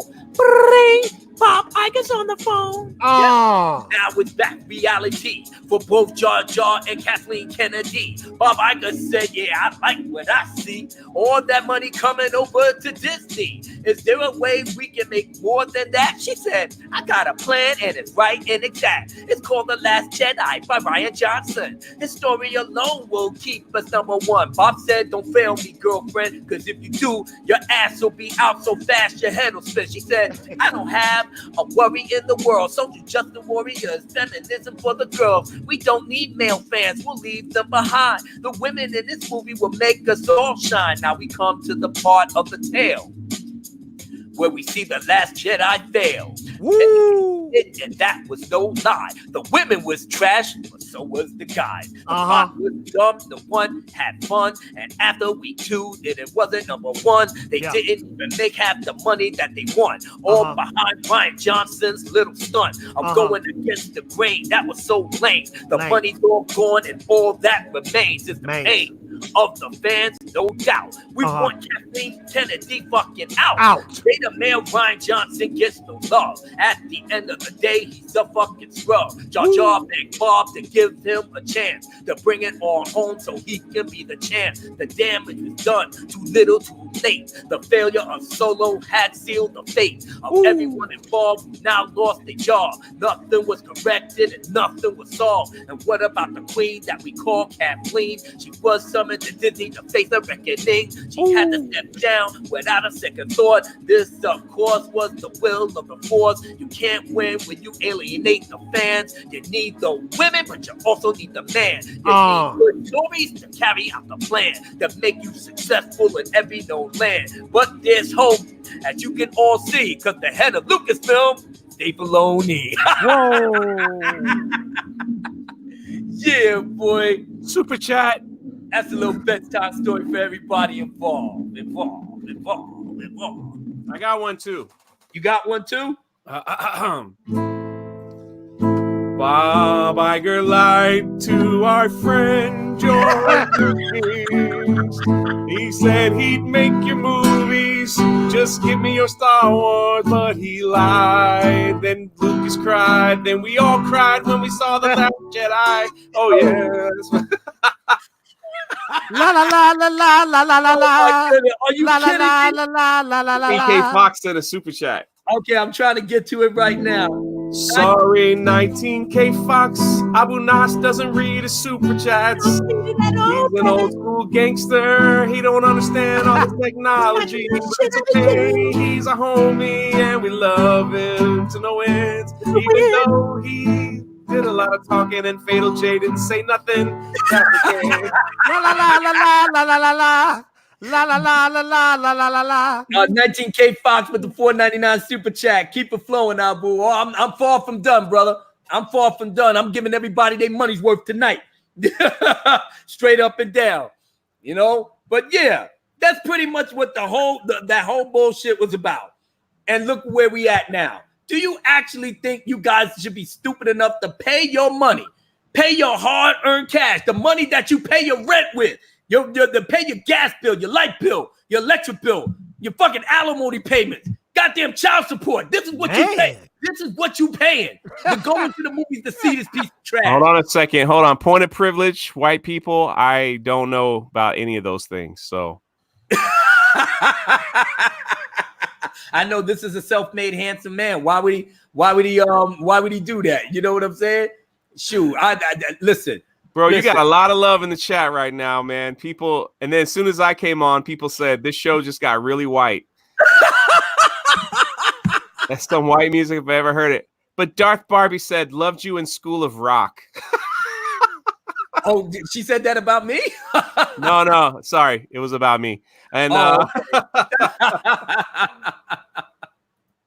you know what? I'm not even mad at that. look at all the love though. Like it was for me playing the guitar. People said it went from it went to playing white. the guitar. Ain't nobody stupid. Nobody's not. I mean, if they like my music and the things that I say, right? But you's an original, bro. Yours is an original. Yours is an original composition. La la la la la la la la la. Yeah, exactly. That's what I felt like doing whenever time he got on the guitar. I wanted to add my little white boy stuff to it. You know what I'm saying? You know what? Wow, here comes the Jack Black vibe coming. Everyone's saying I look like Jack Black. That's messed up. Is that a compliment? I'll take the compliment. To knock. It's a knock. No, he's knocking me for saying drunk does have a Jack Black vibe there. Oh, Lord have mercy. I thought it was funny. Fatal J has those backup skills. Look, I know what y'all like. Woo! We back at it again. You want to come at him like that, Abu? Junk, you want to say something now? You got a real beat now. Junk 3PO, ladies and gentlemen. I said a hip hop, a hippie to the hip hoppy. You don't stop a rocking to the dang boogie. Say up shuck the boogie to the boogie to the biggie. I had to do that in one breath. You know what? You need to leave it to the professionals. I'll leave it to the professionals. Yep, this is real as it gets. It's also time for us to come correct. Be true to ourselves with the things that we love. We must stand firm or it will turn to dust. It may turn to dust anyway, so whatever. Just as long as I see us all stand together. The madness of this world is at an all-time high. But they can't stop us as we go testify. Identity politics have no damn place to be in the same space of those who are fake. Bad enough the other states is trying to win the race, but the menace is back on the case. Holler back at the kid, always stay in the fact, but stay committed because there's no going back. Right. My wisdom is supreme with the things that I've seen, but I won't stop till the franchise is redeemed. Yes, sir. Now you see, y'all gotta understand something. Now that we at the end of the trilogy, we don't have Carlo Trevorrow as director. Lord Miller got fired from Solo. They had Ron Howard coming here to redo 80% of the movie, and that shit still failed. Meanwhile, Lord Miller going on to win Academy Awards. We're into the Spider-Verse. See what I'm saying? These people have no creativity whatsoever. And the person that had the most creativity, you took a story treatment through that shit right out the fucking window. And you don't get no respect from me for that. You see, did you really need to do that to Luke? Did you really need to distort the truth? Oh, Did you really need Leia bulletproof and turn Star Wars into a comedy spoof? Yeah, I guess that's the way they really want to go. That's fine by me because I'm here to let them know I'ma stay on your ass with my foot on your neck. I force you bitches to show some respect. Pablo twisting everything that he sees, and Geek Girl Diva stays on the knees. Brie Larson doesn't want the white man around, but that bitch is white too, so how does that sound? Go woke, go broke, that's what I like to hear. Your ass don't care till the money disappears. All of that was done by the boycott crew. Salute us, baby, because you know we coming through. Chewbacca the Wookiee. Wookiee the Chewbacca. All of that we trying to tell you guys exactly how this shit is going to go down. I'm giving y'all a timeline. I'm literally giving you guys a timeline of what's going to happen right now. Now that the article is out. Now everybody, and you now know all that you basically don't know how the shills are reacting to this. Can you imagine Campia, Collider? You could see them now actually reading that article. Everything that these bitches shilled for them for, now all of that is thrown back in their face because they swore to God that everything was according to plan. They didn't go with the story treatment, and George was okay with it. They was super chat again. Rose Rand, $2 super chat, fire emojis, and that's right, brother. Thank you so much. $2 super chat. Yeah, I'm here to entertain the night and bless y'all with supreme wisdom. You know what I'm saying? The fact that George Lucas got hornswoggled, got led astray, got bamboozled, got hoodwinked, and they made it seem like everything was good in the hood. Bob Iger singing his praises. George Lucas said they was white slavers. Ryan Johnson, misbehavior. J.J. Abrams trying to do something so he could get something later. So everybody got their own agenda. and Collider, Campia, all the other shill YouTube videos that sucking on that soy with him. What are they gonna do now? They looking at this shit. Damn, they did him dirty. I can hear Harloff now.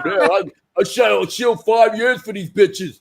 I didn't know Iger was dirty like that. God damn, he just basically took Lucas, took his clothes off, robbed him, and just bounced. Wow, what is Mark Ellis gonna say? Oh, he doesn't work for Collider no more. He's a comedian. What is Rorschach gonna say? Or Perry Nemiroff, Dennis Zane? What are they gonna say? What kind of Jedi Council are they gonna have on their show? What are they gonna do? You know, nothing in my eyes. That's for damn sure. But here comes John Campia. You know he's gonna try to spin this shit. You know he's gonna try his every damnedest to say, well, you know what? I'm John Campia, everybody, and listen. Stop it right there. You know what? I can't even do my Campia impersonation. You ruined it for me, Campia. What the hell are you doing in here? Can we bring back Drunk 3PO? So I can have a proper soy voice for John Campia. I mean, the picture alone is just soy-tastic. Lord Callis is in the building. Salute, man. Where you at, man? You want to get in here? What's going on? Man, get up in here, boy. I don't know, but maybe he's content to hang out with the crowd, you know? That East Coast flavor. Yes, no dub. Much love to you, brother. You know, say a lot. Hello to your sister for me. Give her much love for myself to her. Yeah, so Campia. All right. Woo-hoo-hoo. Listen, Bob Iger wrote his memoirs, and he made it very clear to George that he wasn't contractually obligated to give him nothing. Ha ha ha. So listen, he did what he had to do, and I think for once that J.J. Abrams made the right call. You had to give something familiar. You didn't want to alienate the fans. Ha ha ha. And hold on. Oh, Abu Nas. Oh, the soy looks delicious right now. Abu Nas. What? Your girl Grace Randolph is starting to talk like you now. I'm looking on her brand new video that just dropped 2 hours ago. Shout out to Rose Rant. This is the title of her video. Star Wars Episode 9 boycott, Galaxy Edge empty and fired. Woo! I think my little snow bunny Grace Randolph is seeing the light. That's right, boycott Episode 9. But meanwhile, back at the Campia residence, ooh, I'm licking on that sword. So listen, John Campia, listen to me. I know I'm a great pundit for movie reviews, for pop culture. You've seen all the Funko Pops on my little back screen right there. But listen, Bob Iger made the right call, and dare I say it, that you know, J.J. Abrams had made a great homage. He's not even going to say that he fucking ripped off Episode 4. He's going to say he made a great homage to what was back then, and now we're going to go into the future with the new characters, and you know, with Rey and Poe and Finn and all the ones that you love. Well, what about Luke Skywalker? Oh, don't worry about Luke. He's at the end, but you know you're going to get the good shit with Luke Skywalker in Last Jedi. So now you go to the Last Jedi. After all of that, he's not even going to try to make it seem like that Bob Iger wasn't a son of a bitch. He's going to say they told the line and they told George this and George agreed to it. So therefore, he don't have nothing to say. That's what these shills out here on Twitter is doing right now. They sitting up here. What was one tweet? Because I had to screenshot this shit. I couldn't believe the bullshit that he was saying. He said this dude named Phoebe Waller-Bridge. He said, I don't feel bad for Lucas. He sold it. He knew they weren't contractually obligated to use his treatment. And he said himself that he couldn't commit to a trilogy because he was 70. But once they went in a different way, he gets all upset. That's all on him. Shut the fuck up. If he knew that they was going to do him dirty like that, he didn't know going in that he wasn't going to take his story treatments. That was the pitch. That was the pitch. We want your story treatment, George. Oh my God, we got a hard on for this shit. Please give us the story treatment. Please, God. Here you go. So when you buy my company, yeah. Sign on the dotted line. Here you go. All right. There's other people here. Oh, sorry. Anyway, pass it over to Drunk 3PO. I was just messing with you, bro. Rhodes Rants. I got you too, man. I appreciate you, man. I know what you're talking about. It's all good, man. Thank you for. I know some people just came in. Oh, thank you for the love and support. I know I'm not on Twitter, but I hear it's nice. So thank you all. Seriously, thank you. Thank you, Abu Nas, Fatal J. Thank you guys. Seriously, it's been your family feeling the love, man. Feeling the love. So the family wanted to see you, man. And like I said, we was worried about you, and I knew everything was gonna be okay, but you have been such a staple of goodness and it just plain being calm about stuff. You know what I'm saying? And then they still gave you hell for it. That was just like Mark Hamill posting a picture of him, Billy D, the Stephen pick, and they had a fucking meltdown behind that shit. So you couldn't even treat the Mark Hamill, Mr. Star Wars, with any sort of dignity. So how in the world was we expected Bob Iger, Captain Kennedy, Pablo Hidalgo, J.J. Abrams, all the little Funko Pop knuckleheads?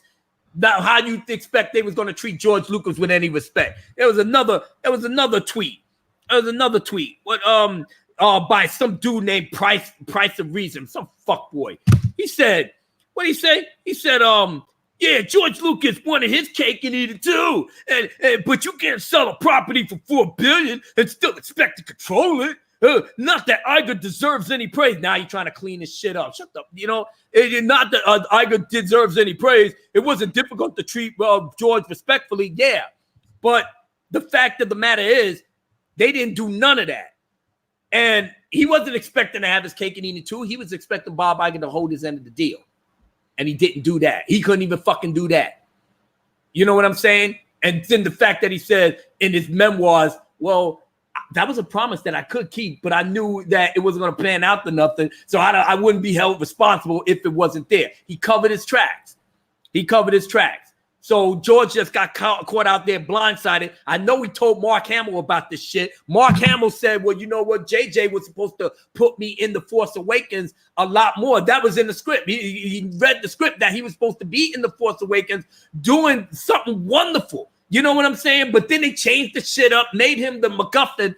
And then I said to myself, so you had us with Han Solo for most of the film. Leia comes in, says a couple of things. Lil Han, Lil R2. R2 turns on, showed you some shit, and then he turned the fuck off.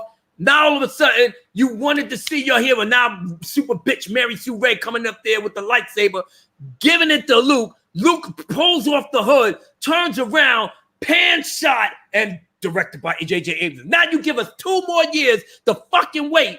Now we begging, we pleading. Now we see the Rian Johnson trailer. We thought that we was going to get some good character development. The Jedi needed to die. Holy shit, Luke is going through some things, but I know he's going to come back strong. Why? Because we got Supreme Leader Snoke as the antagonist, so we got to face him at some point. That's what we was looking for. And lo and behold, look what happened. La, la, la, la, la. Ooh, squeezing, sucking on it. Loving it. Now Supreme Leader Snoke get killed and got cut in half in the middle of the movie. He gone. So no antagonist. Luke sucking on that soy. Emo bitch Kylo Ren doing what he doing. He made Hux his bottom bitch. Now all of a sudden we come to the crate. Here comes Luke Skywalker, crisp and clean, no caffeine. He looking all good and suave. Pulls out the green, the blue lightsaber, which he didn't have. Now we don't know what's going on, but we got caught up in the mix. We think we were going to get something good. Now he becomes a hologram before Skype had a heart attack and he peaced out. I think Lord Callis trying to get in. Where's he at? Oh, there he goes. My brother. Lord Callis in the house. What's going on? How are you, man? Oh, man. I'm be blazing, man. I see something got you worked up, brother. You good? Hold on a sec. The gospel according to Mark. I see your comment, man. Thank you. Oh my goodness. Thank you. According to Mark with a C. What's up, fam? I'm riding with y'all drunk. I watched a video on G&G earlier. That's some bullshit. I stand with you, brother. One for all. Yes, sir.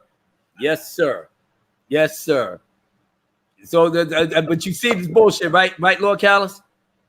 Yeah. Do you really think you want to spend your money on this now? Yeah, I love Star Wars, so that's what I told him, Callis. I said, man, they still got me. I guess Yeah. I have to give it to The thing is, the reason why, Abu, is not, it's not because of, at the end of the day, like for me, I want to see the other side. You know what I'm saying? So like I get all the bullshit and everything, but I want to see Star Wars come out the other side. And so, you know, that's where I am with it. I you know, I want to give each opportunity. I try to judge each of the movies on their own merit. You know what I Right. mean? And so just like as I would do any person, any individual. So like Last Jedi, you know, that's the one for me that's terrible of the 9 that are out so far, right? Yeah. I don't mind the other ones. Like the, you know, Solo was okay for me. Rogue One I enjoyed. You know, and then I'm the one that I liked The Force Awakens. I went to see The Force Awakens 7 times, you know what I mean, in the theater. So for me, the one that I cannot stand behind is The Last Jedi, and that's solely because of the way that they treated or mistreated Luke Skywalker. To me, that is the reason why. Now, had Force Awakens been what it was, right? And then they built The Last Jedi to be what we anticipated or what we expected it to be coming from the Force Awakens. I you know, I wouldn't have any beef at this point, if you know what I mean. Mm-hmm. So, you know, for me, it's like I don't know. I just What we're asking is, how do you feel about the disrespect of George Lucas that he felt betrayed? it wasn't new to me. That news wasn't new to me. He made that statement where, you know, so that was enough for me. What was that, 4 years ago, to hear him say that he felt like he sold his kids to white slavers, and that was what that's what he likened Disney to. That's what he said. That's out of the mouth of George Lucas. So at that point, I knew he wasn't on Disney's side. He was just quiet. You know what I mean? Like he was just quiet about it. This news is not news to me. It's a damn shame. It's so hard. It was news. It was news to me that the way that Iger basically he came out and just you know, he confirmed it. That was refreshing. I could understand. Yes. The whole thing was just when Lucas made that statement about Disney. It was he retracted it though. That's the thing. He retracted that statement a little while after that and just said, I just, you know, he was just frustrated and things like that. Then Lucas started showing up at PR stuff for Star Wars. I mean, he was even at Galaxy's Edge, you know, at that time. But then when you see the way Iger brings it down, though, it just looked manipulating. But it's his creation. At the end of the day, it's his creation. Yeah, but what does that? I don't understand what you're saying, though. Is what I'm saying. So to see him at Galaxy's Edge, right, is not. I got you. Yeah, that to me is not. It's not surprising, because if somebody took something that I built and fucked it up, I would want to be. I would want to go and see that each time. Like, look at what you goddamn did to my shit, you know. And we don't know the conversations. That's why I say that.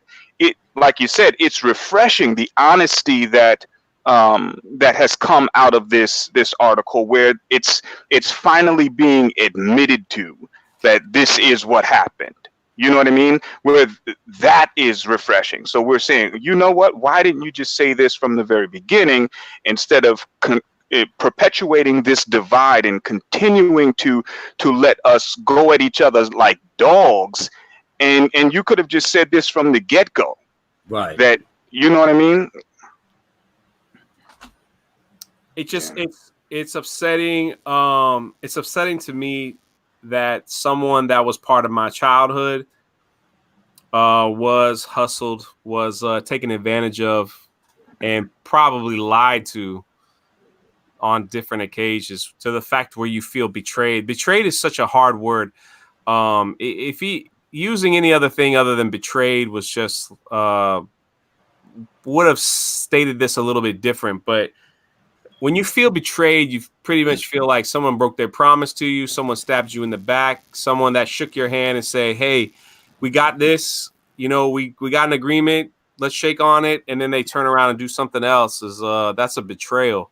And to see them do that to the creator of Lucas, to the creator of Star Wars, which was Lucas, is very hard, very aggravating. Very aggravating to see that them take advantage of him. And then, like I said, we count down the things that they have done wrong since taking over. Yeah. You know, and it just gets worse and worse. It just gets worse and worse. And I don't. I mean, look, article came out yesterday that multiple people in the higher ups of the Disney parks are being fired and let go. Wow. Because of the failure of Galaxy's Edge. The failure of that's the title of the article. The failures of Galaxy's Edge. So that's business. Yeah, I know. That's what I'm saying. Yeah. Like, you have Star Wars, and look what you're doing to it. You know, wow. And then the problem with The Last Jedi made me not like The Force Awakens anymore. And then also, it impacted it. That thing had such an impact for me because Luke's my boy. That's my character. That's it. Now it's even hard to understand the old, you know, now that they try to connect it all, it's hard for me to even look at Empire Strikes Back, Return of the Jedi, because I know what's going to happen at the end. I even told you, Cal, you did that video on Luke with Mara Jade and how he dude, you don't understand the feeling that rushed through me to see that video that you made. And that's why I do what I do, brother. That's why I do. I hear you, man. That's why I do. I love that you do that. But you know what? We're not getting that joint back. We ain't getting that feeling back because they did my boy so dirty. It's karma. It gave us characters that nobody freaking wants. I mean, they didn't even do proper character development between Force Awakens and The Last Jedi. And I blame Ryan for that because he literally started The Last Jedi right after The Force Awakens. So there was no character development that could show that these people either learned what they needed to learn or nothing. And now that you had Rian Johnson have these little fetishes that created the whole Reylo shipping phenomenon that people are just like they shipping Reylo and Kyle, knowing that now at the end here, J.J. Abrams going to reveal that she's a Skywalker or a Solo. And you can't stop that, though. People going to be crazy like that. That's just people being crazy people. It is people being crazy. Like they're still looking at us like we're from another planet that we can't ship the whole Reylo phenomenon. And I'm sitting up here like, oh, you guys is really out of control.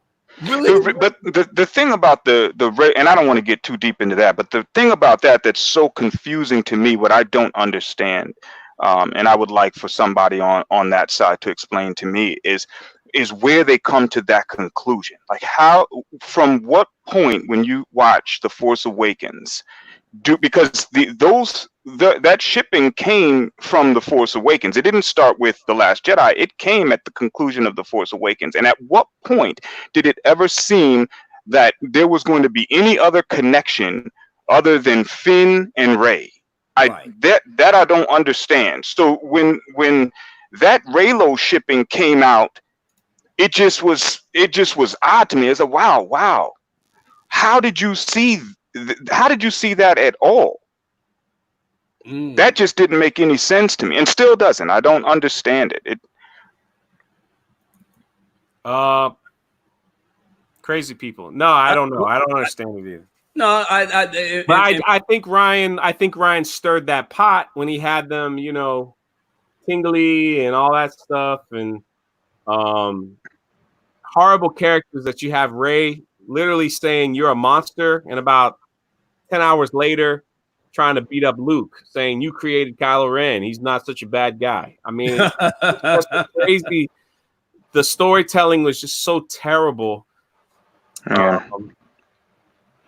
They could have, if they really wanted to ship them, they could have. Oh man, They could have just done it so much differently. I don't like it. I'm just saying, like, it's just storytelling was so terrible that it was hard. It's hard to watch, hard to see, everything. I know one thing. What you know, bro? I have never liked that whole thing with the Raylo and shit. I thought you were gonna break it to us. I thought you were gonna say, "I know one thing," and then the beat was gonna drop. That's Oh really? Yeah. He said, "I know one thing. I know one thing." I thought I was gonna hit a boom, something. I might as well make your dreams come true.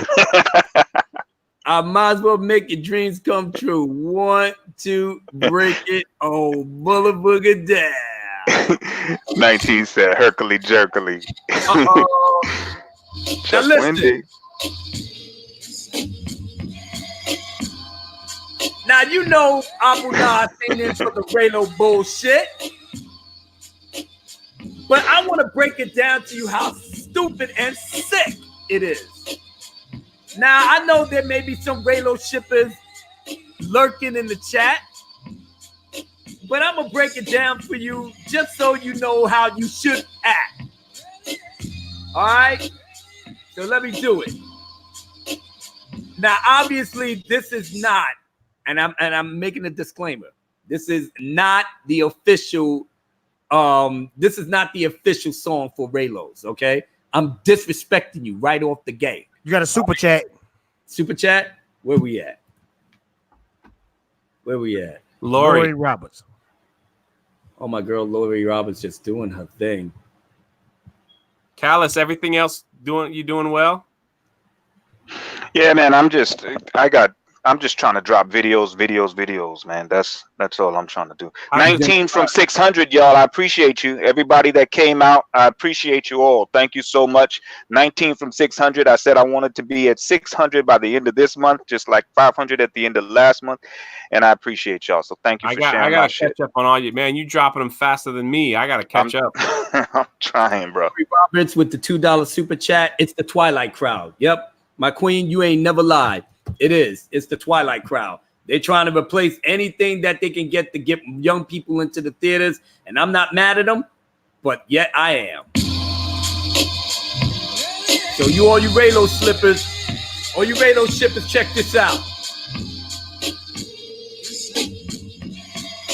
You Raylo shippers is out your damn mind. Every time you open your mouth, it's a crime. How the hell you ship someone's a bad for another in disguise of them being star-crossed lovers? You see, that's exactly my thinking on why the Star Wars franchise is sinking in the depths of the sea. I believe you need a little education on how this came to be. See, Kylo Ren, who's named Ben, he worships his granddad and he defends the First Order under Supreme Leader Snoke, a hot-headed emo. His character's a joke, but of course, you're smart and you can't tell him that. His meltdown is deadly and there's no going back. But here comes the little skinny chick named Rey, a true Mary Sue who's here to save the day. You know how she rocks, she can fly any shit. Uses lightsabers with no training. She's the shit. She get caught by Kylo and brought to the ship. He tortures her mind with the Force Kung Fu grip. But then she fought back and got away. He flew into one of his little emo rage. Getting past all that, he's off to kill his dad. And Rey showed the whole thing, which made her mad. She vowed that she'd get Ren back for that shit. Kylo looked at her and said, "Come bring it, bitch." In the end, they fought with lightsabers in the snow. And Rey beat his ass like he was her hoe.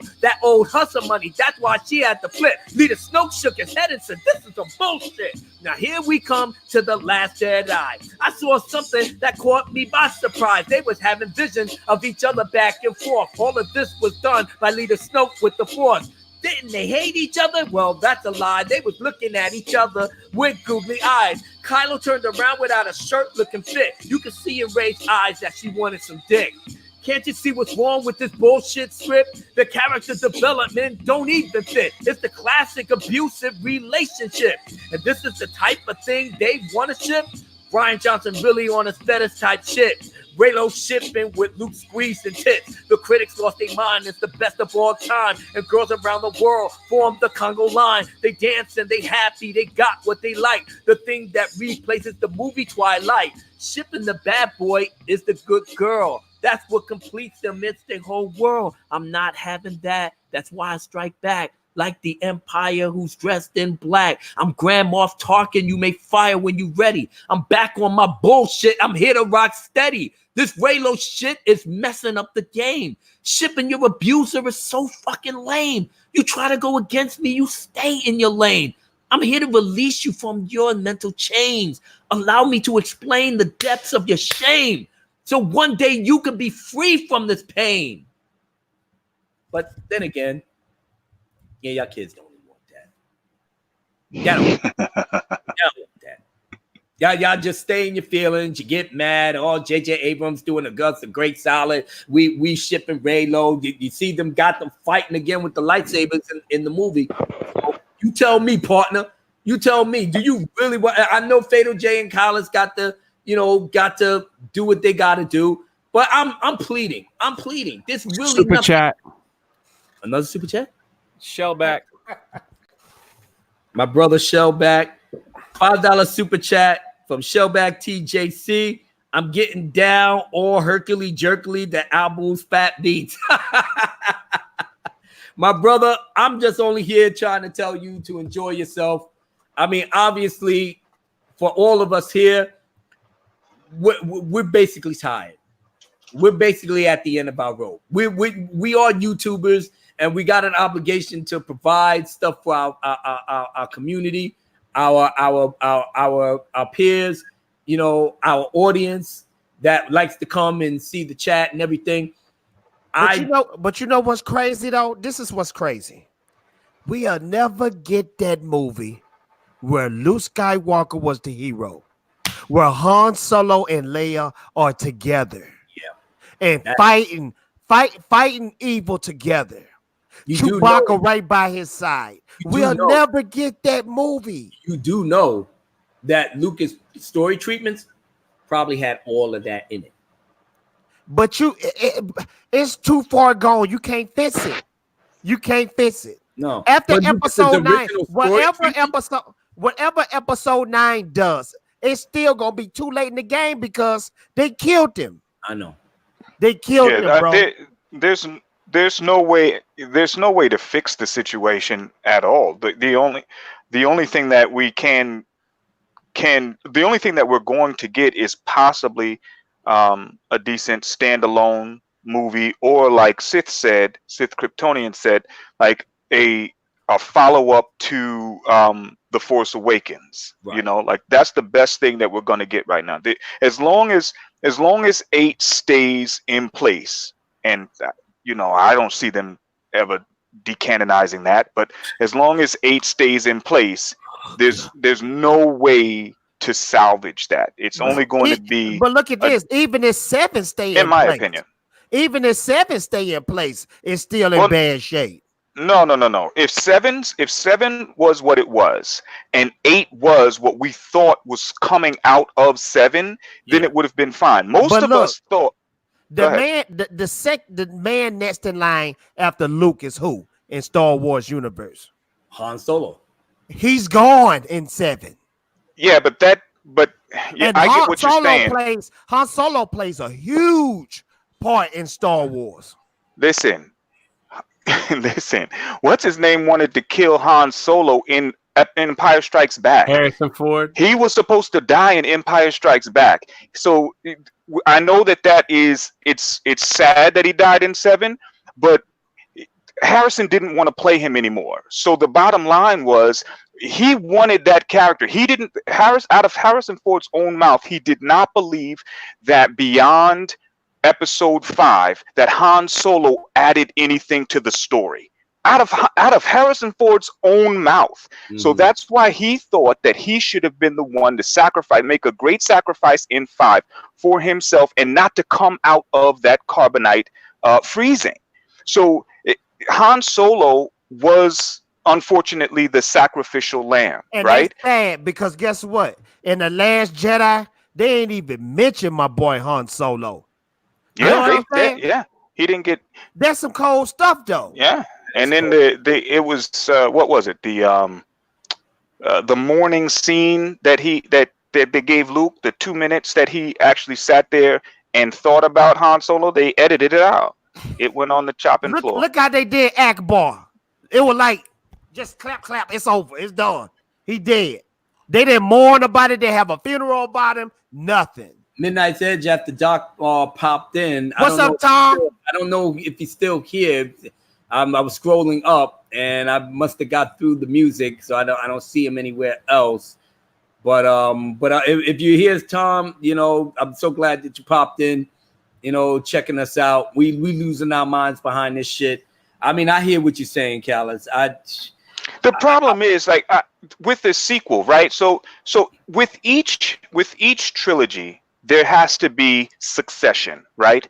So we got the original trilogy, and that was about Luke Skywalker. Now, this is the Skywalker saga, which means that each trilogy has to pertain to a Skywalker, right? And so with most normal thinking people, you have Luke Skywalker in the first trilogy. You have Anakin Skywalker in the prequels. And then in this one, Rey should have been, by logic, by good writing, she should have been the Skywalker, right? And so them passing the torch was not the problem with this trilogy. It's the way that they did it. It's the lack of a torch passing, right? It was basically the death of the original trilogy, and let's give them this and move forward, and which didn't make sense. And now it didn't make sense at all. And now it's forever screwed up. Yes. Forever. What's up? Midnight said, what's Drunk doing? He's so quiet. Actually, he's been doing a lot. Midnight. He was playing the guitar. He impersonated John Campea. He was doing it all tonight. Okay, Fatal J is getting the how should we say the Nero treatment. Emperor treatment. Good for you, brother. Good for you. Wow. But yeah, that's pretty much what it was. We don't mind the passing of the torch. It was how they did it was just so disrespectful. And knowing the context now of what happened behind the scenes with Bob, really. All this talk about what you're saying is completely false. Luke played exactly how his character would have played, and you know it. That's a shame that you see it the other way. What's wrong with you people? The movie made $1 billion. Episode 9 is going to make $20 billion. You're all wrong. Disney's right. Where's my season pass? Where's my Disney ice cream? Where's my Disney Plus streaming service? Where is it?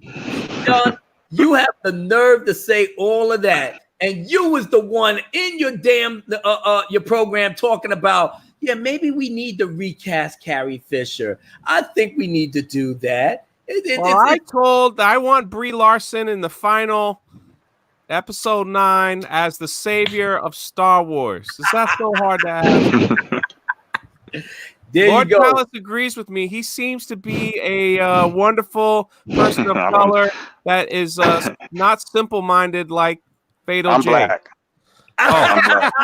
Calvin said, I'm black. I'm black. I'm not a person of color. Okay, she hate that. Yeah, I'm black. Thank you. There you go, Midnight. There he goes. You know, the only people that use that person of color is white people, right? No, there's some people who, I don't know. I don't get it. I haven't heard any other race say that. I haven't either. Person of color. I'm only committed to burning this shit down because I'm pro George Lucas, But at the end of the day, it's depressing, man. It's almost like when I read that, when I heard Drunk reading that, it was like I was at a mourning or something, like at a wake for a future funeral. And the way it's so descriptive. See, at the end of the day, I can look forward to the Mandalorian. I can look forward to the Obi-Wan Kenobi, but it's not like the main movies, though. Yeah. What's crazy though about it is what was the purpose? Like, to me, my whole conspiracy theory mind gets into the fact that why would they release that right now? Like, what was the intention behind that? Good point, because if they've spent so much time protecting the what's it called? The trailers, right? Not wanting to give out any information about the trailers. Now they put a gag order on Rian Johnson. So what was their intention behind this? And putting it out now before the even exactly movie comes out. What, 90 days? What was the purpose of that? You know what? It was going to come out anyway. It was going to come out anyway before the movie, and then the backlash would be. I mean, the backlash is going to be bad no matter what happens. I'm telling everybody within the sound of my voice, don't pay no money for these motherfuckers. Because I'm pro Lucas, and because I look at it in a way in which the way you did it was disingenuous from the front. So you didn't really have Star Wars or the lore or the fans in mind. You saw dollar signs.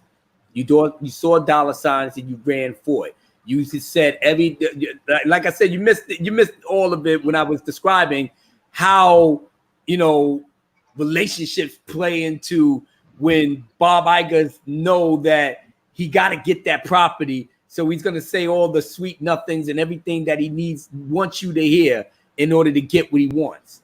And then when he got it, then it's like, all right, I'm out. And that's pretty much what happened with George. I mean, you couldn't even, this is the man that created Star Wars. This is the man that created the entire franchise in and of itself. And you just couldn't, like, that was beyond, you already going to be making fucking money. Now, you just couldn't respect the man that put all of this together where you're going to make so much money off of it that you couldn't at the very least follow story treatments that he made. You, like I said, those 3 trilogies for George should have been the throwaway trilogies. You know what I'm saying? You still gonna make money off the fact that you're gonna have sequential trilogies with new characters and stuff, but you gotta at least do the legacy heroes right. His story treatments was probably just that. And when you I just don't even think that they realized what a gem they were getting, and how precious it was. I don't think that, I still don't think that they understand. I really don't. No, this is what it was though. They knew what they had on their hands, but they thought we were so dumb to accept anything they throw at us with the label of Star Wars on it. That was the kick. I think they misunderstood. I don't think that they truly understood the mind of the Star Wars fan. That's what I'm saying. Okay, yeah, I don't understand. I don't believe that they knew what they had. So George lived it. He's lived it since 1977. So yes, he knew and understood.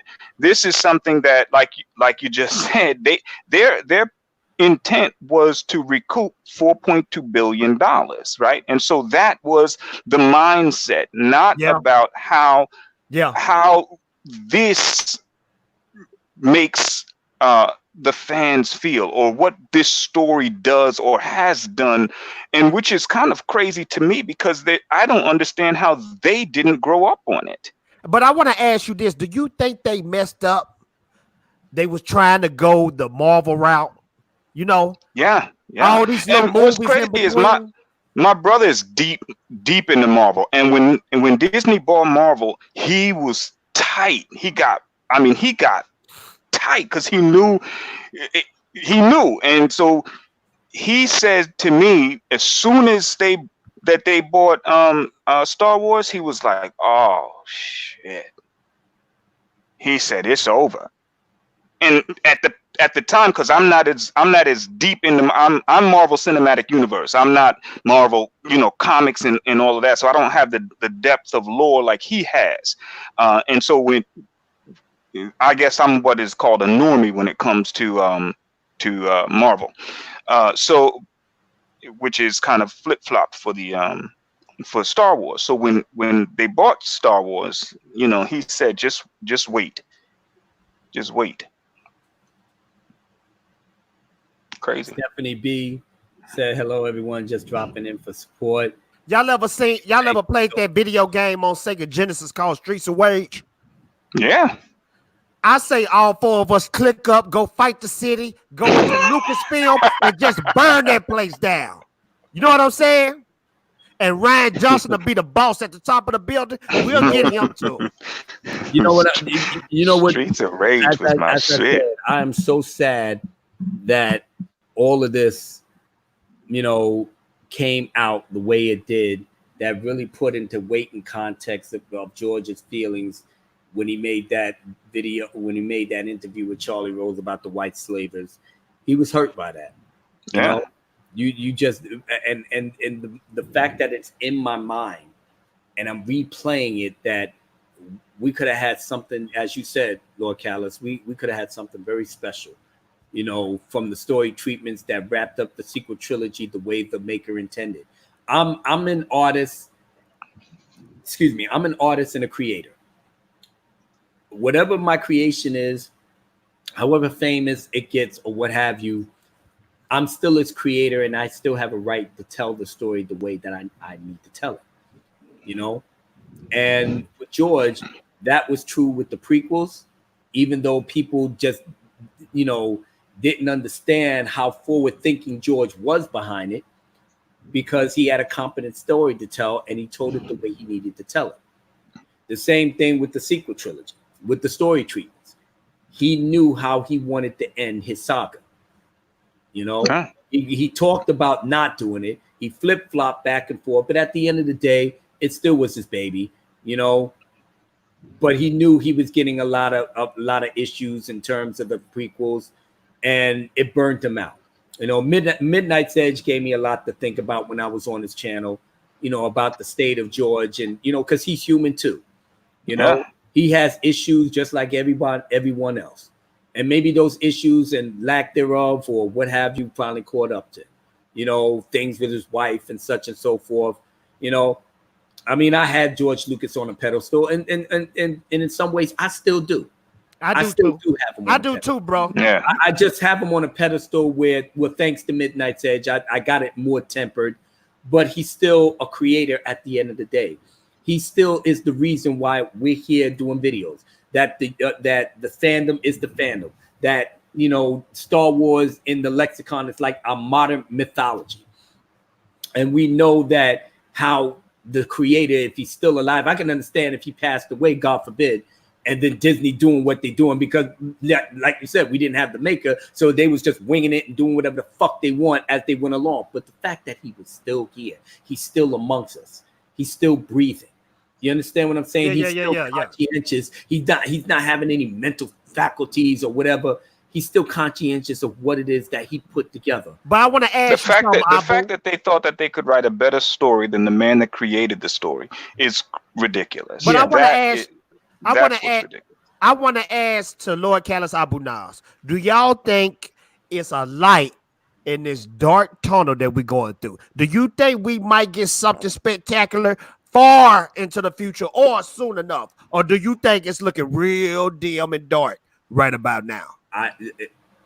Callis, I know what I want to say. I'm curious to know your take on this. Yeah, I mean, for me, it's really hard to answer that question, because I don't necessarily want to see them dipping.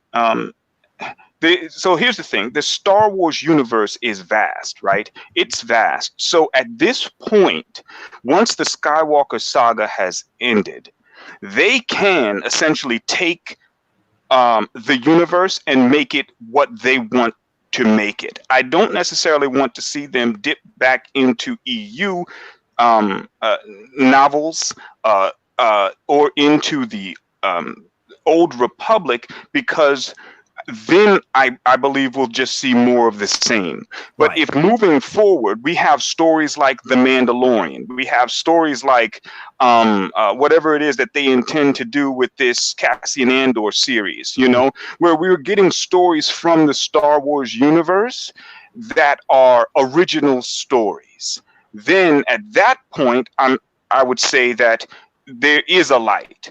If at this point they are still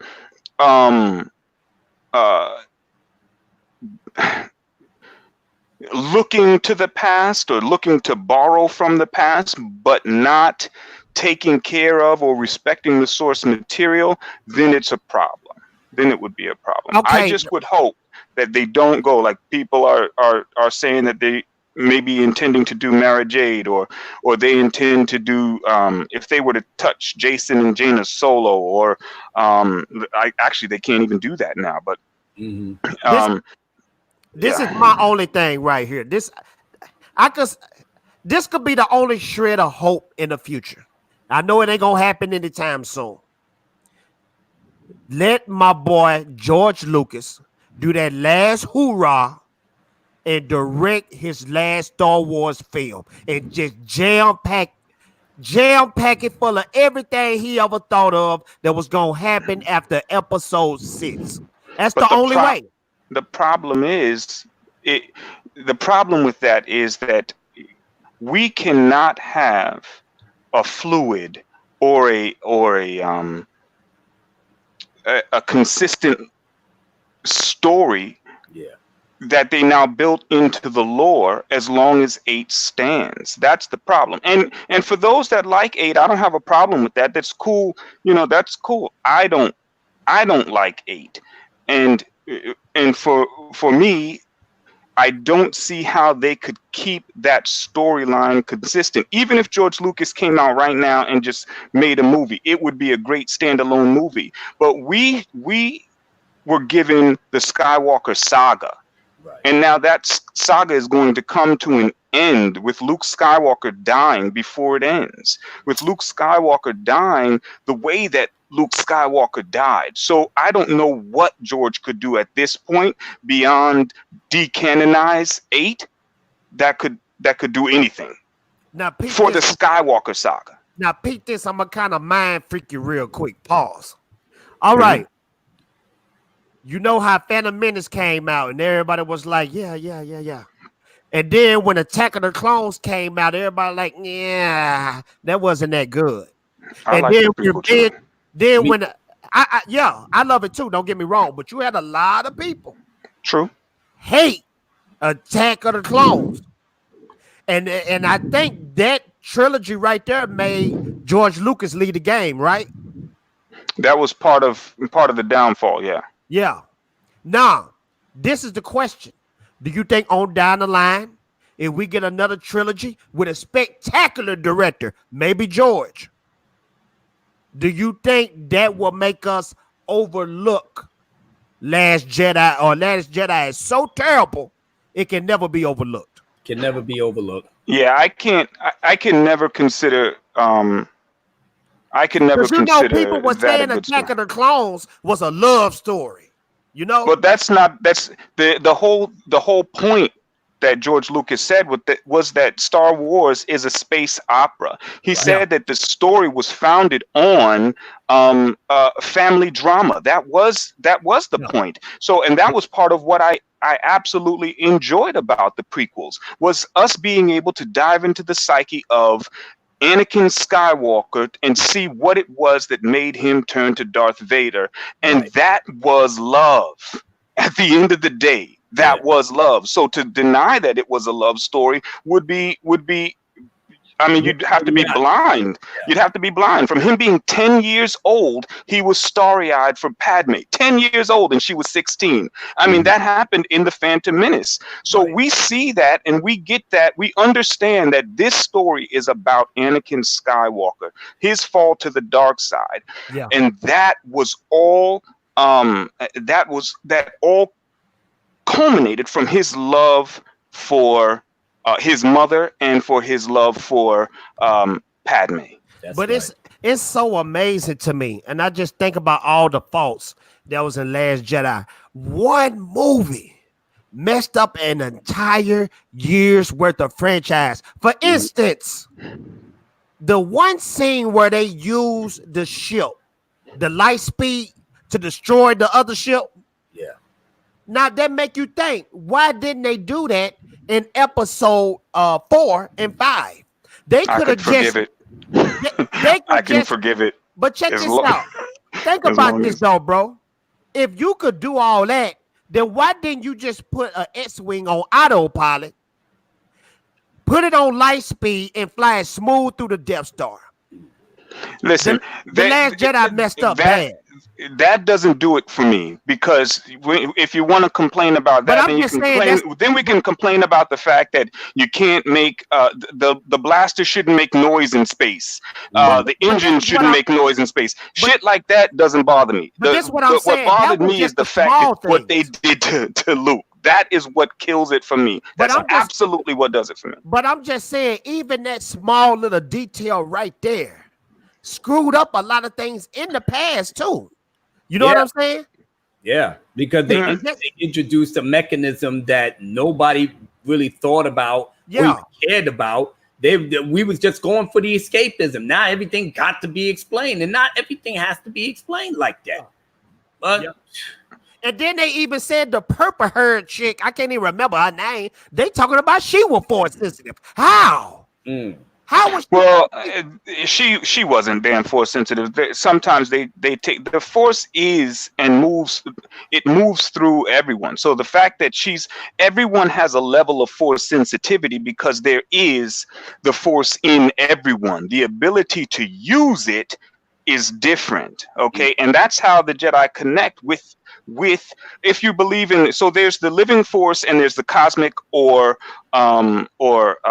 unified force, right? So the difference between those is what makes the difference. So if you're believing in the living force, then that's when you'd say, okay, yeah, everybody has a level of midichlorians in them. That's it in the Star Wars universe. Okay, and it's But when we hear force sensitive, we think it making she ain't no force sensitive. Fast reactions. She wasn't. That was all just out there just to mess with people and people.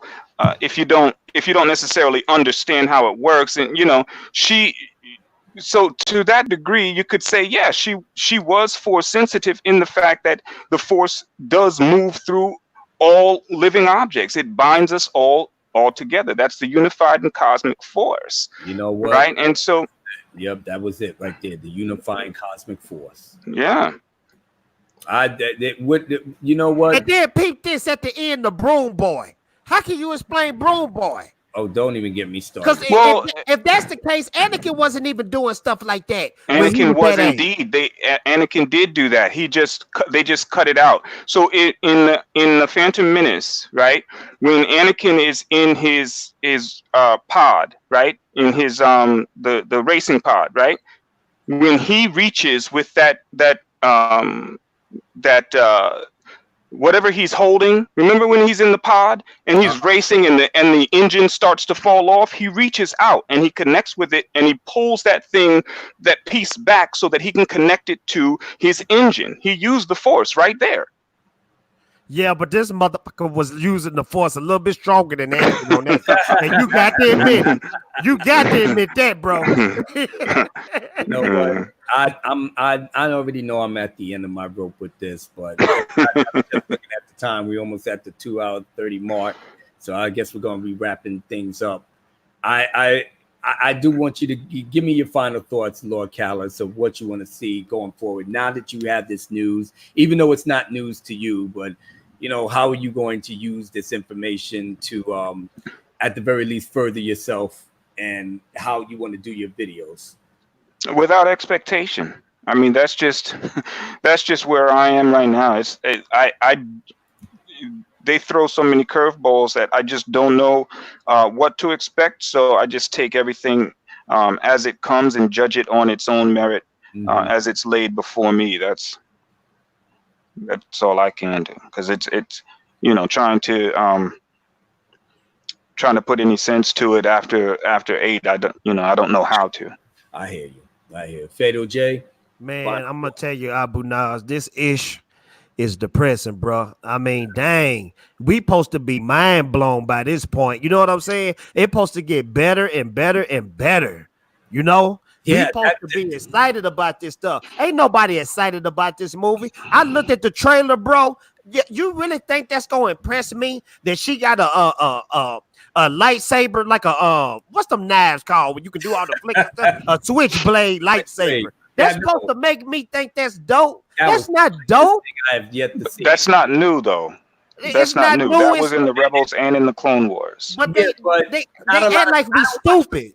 Yeah, I don't watch Rebels. Rebels suck to me. But Abu, yeah. they Well, act the like we Inquisitor so- used it. Oh, The Grand Inquisitor used it as he was the Temple Guard. He had one, and then in the Clone Wars, Jedi, the one that was the same alien as Dak. I forget his name, but he used them. He had two of them actually. Right. One in two. He had one in 2 of 4 of his hands. I'm just gonna say this last statement, and this gonna sum up everything that we've been talking about since last year. They think that we're so stupid that we'll accept anything they give us, and now they paying the price for it. Exactly, brother. That's my thoughts exactly. And with that, you know, let's take everybody out the right way, feeling in high spirits. Me, myself, personally, I'm beyond crushed and hurt. And when I'm crushed and hurt like that, knowing how bad that they did George Lucas, and there's no level of respect, no level of reverence for the way he put everything together, like his entire life's work, everything he fought for, he labored for, he bled for, everything just didn't mean nothing to none of these people at the end. You understand what I'm saying? He's our treasure. You know, regardless of how you think about his story choices and his dialogue and he created this universe that we all played in the sandbox, that we all benefit from. And some of us is benefiting even now to that. And we just cast him aside like he was nothing. You understand what I'm saying? You get pictures of him sitting in a food court, eating food, lonely. And you know what I'm saying? Like the light just went out, that all the millions and billions of fans that owe him everything. We just content to just let Disney just do what they did to him. You understand what I'm saying?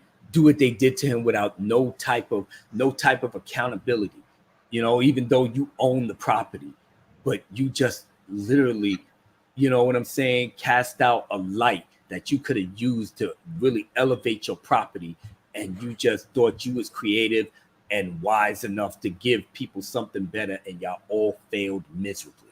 And now you're limping at the very end, limping.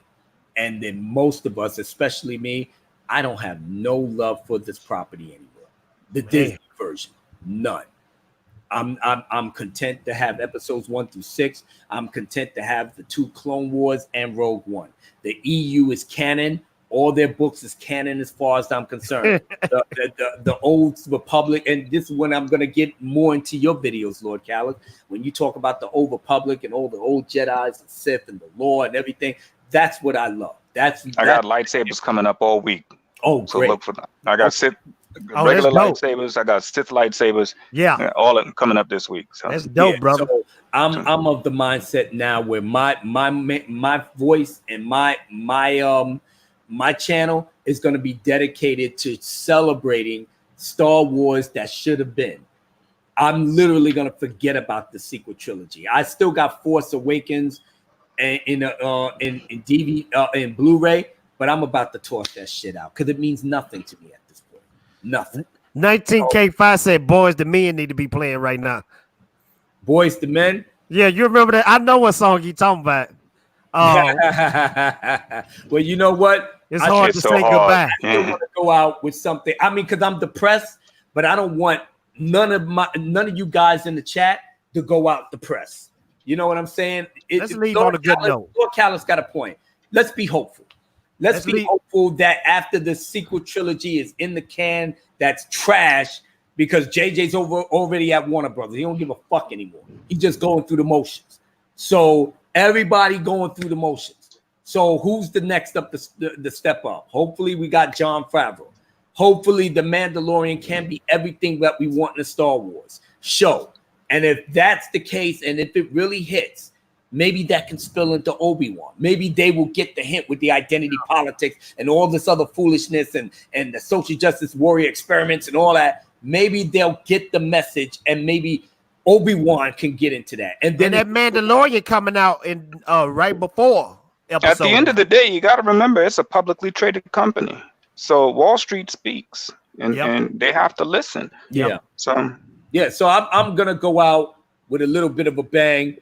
So keeping it old school because this is one of my favorites, and it just made me feel hopeful that we as the fans, we as a community can stand together and know that we can use this information to help us plead, not even so much plead our case, but it confirms everything that we've been saying about this failed sequel trilogy from the start. Now that we got the confirmation, we can walk with our heads high, we can walk with our chest up, and we know that we were speaking the truth, even though half of y'all was still mindless sheep, sucking on that Disney soy and taking everything that they want to give you that wasn't correct and wasn't Star Wars from the jump. So congratulations. But this way, we're going to take you all out like champs. Let's do it. Giving you all what you need. Yo, let me be free to give you what you need. You need Star Wars to succeed, to call me. I'll hold you down like the true vet that I am as I share my knowledge to all the real fans. We want what George Lucas gave to us, something that he entrusts that now turns to dust. Kathleen Kennedy betrayed what he made. Now it's up to us to hopefully get it saved. You better behave as I cast my gaze on these wretched ass shields that stand in my way. Solar far, Abu Nas the SNR, resurrect that, hold it down and praise your God every time that I shine and I'm on my grind. I'm screaming out boycott episode 9, cause it can't be saved no matter what they say. Take heart, fans, our help is on the way. It's the Star Wars super fans, you understand? And you know that we're back by popular demand. So together we stand, divided we fall. If you hate what they did, then you must heed the call. Get your backs off the wall, cause it's all for you. And if you know what I know, join the boycott crew. We're the best in the West, not the least in the East. From the north to the south, you will taste defeat. Don't be scared, we're getting you the fuck out of here. Cause you disrespect the franchise that was so revered by the fans who love the cosplay every time, who stood on long lines to see our hero shine, who reads all the books and buys all the toys, who taught their own kids of the things we enjoy. There's no other franchise like Star Wars, brethren. Han, Luke, Leia, and Lando are a legend, not to be played in any part of the game. What the hell's wrong with you? Have you gone insane? Yes, indeed, that's why you'll never succeed. We're keeping our money, bring Disney to its knees. We want great stories without the agenda. We want all the wonderful things that we remember in our youth. That's why Star Wars is the truth. Until we get it back, time to raise the roof, no doubt. That's why I'm running up my mouth on YouTube and everywhere else, cause I'm about respecting the vision of the maker GL, respecting his works and the things he excels, respecting the story he wants us to see, respecting the lore and the mythology. I'm here to see fake Lucasfilm burn down and all them other clowns getting ran out of town. They didn't understand how deep this thing was and what we're gonna do for the thing that we love and what we'll protect with our last dying breath to show this shows the true meaning of respect. The Kathleen Kennedy, your ass gotta go. The Rian Johnson trilogy's a no-go. The J.J. Abrams, you can't save it, bro. The Chuck Wendig, your book is still afloat. The Pablo Hidalgo, you know where to go. The Freddie Prinze Jr., slow up your roll. You can't fuck with us, cause all of us are pro. And everything Star Wars is time to let you go. Let you go. Let you go. Giving you what you need. Get away with all that stuff. Ready to succeed now. Yeah. I want to give a shout out to Trunk 3PO, who had to leave. I wanted to give all my love to Demogeny, my brother Lord Callis, who came in later, but his presence is truly felt, and my brother from another mother, Mr. Fatal J. Want to give love to everybody in the chat: Tommy, Stephanie, Soul Assassin, Mass Mama Bear, The Gospel According, The Mark with a C, 19K Fox. Who else? Curtis YZ. Oh my God, Ballet Dancer, Shellback, Snow Dump. Oh man, we got so many people that came through. Who else? Oh, jeez, I can't even. It won't even. The chat won't you say the Senate? But you know what? Everybody that came through the chat. And the Senate. Yeah. All of y'all are getting love from me, myself, the entire few blacks and the drunk. We're going to see you guys next Tuesday. We want to spread the love and give you all of that back. Hopefully you enjoyed this little how should we say, get together. And let me tell you something one more time before we bounce. Be good to yourself as well as others. And keep these haters and these shills stressed the fuck out. Have a good night, everybody. Mark with a C, what up? Peace out. Baby. Peace.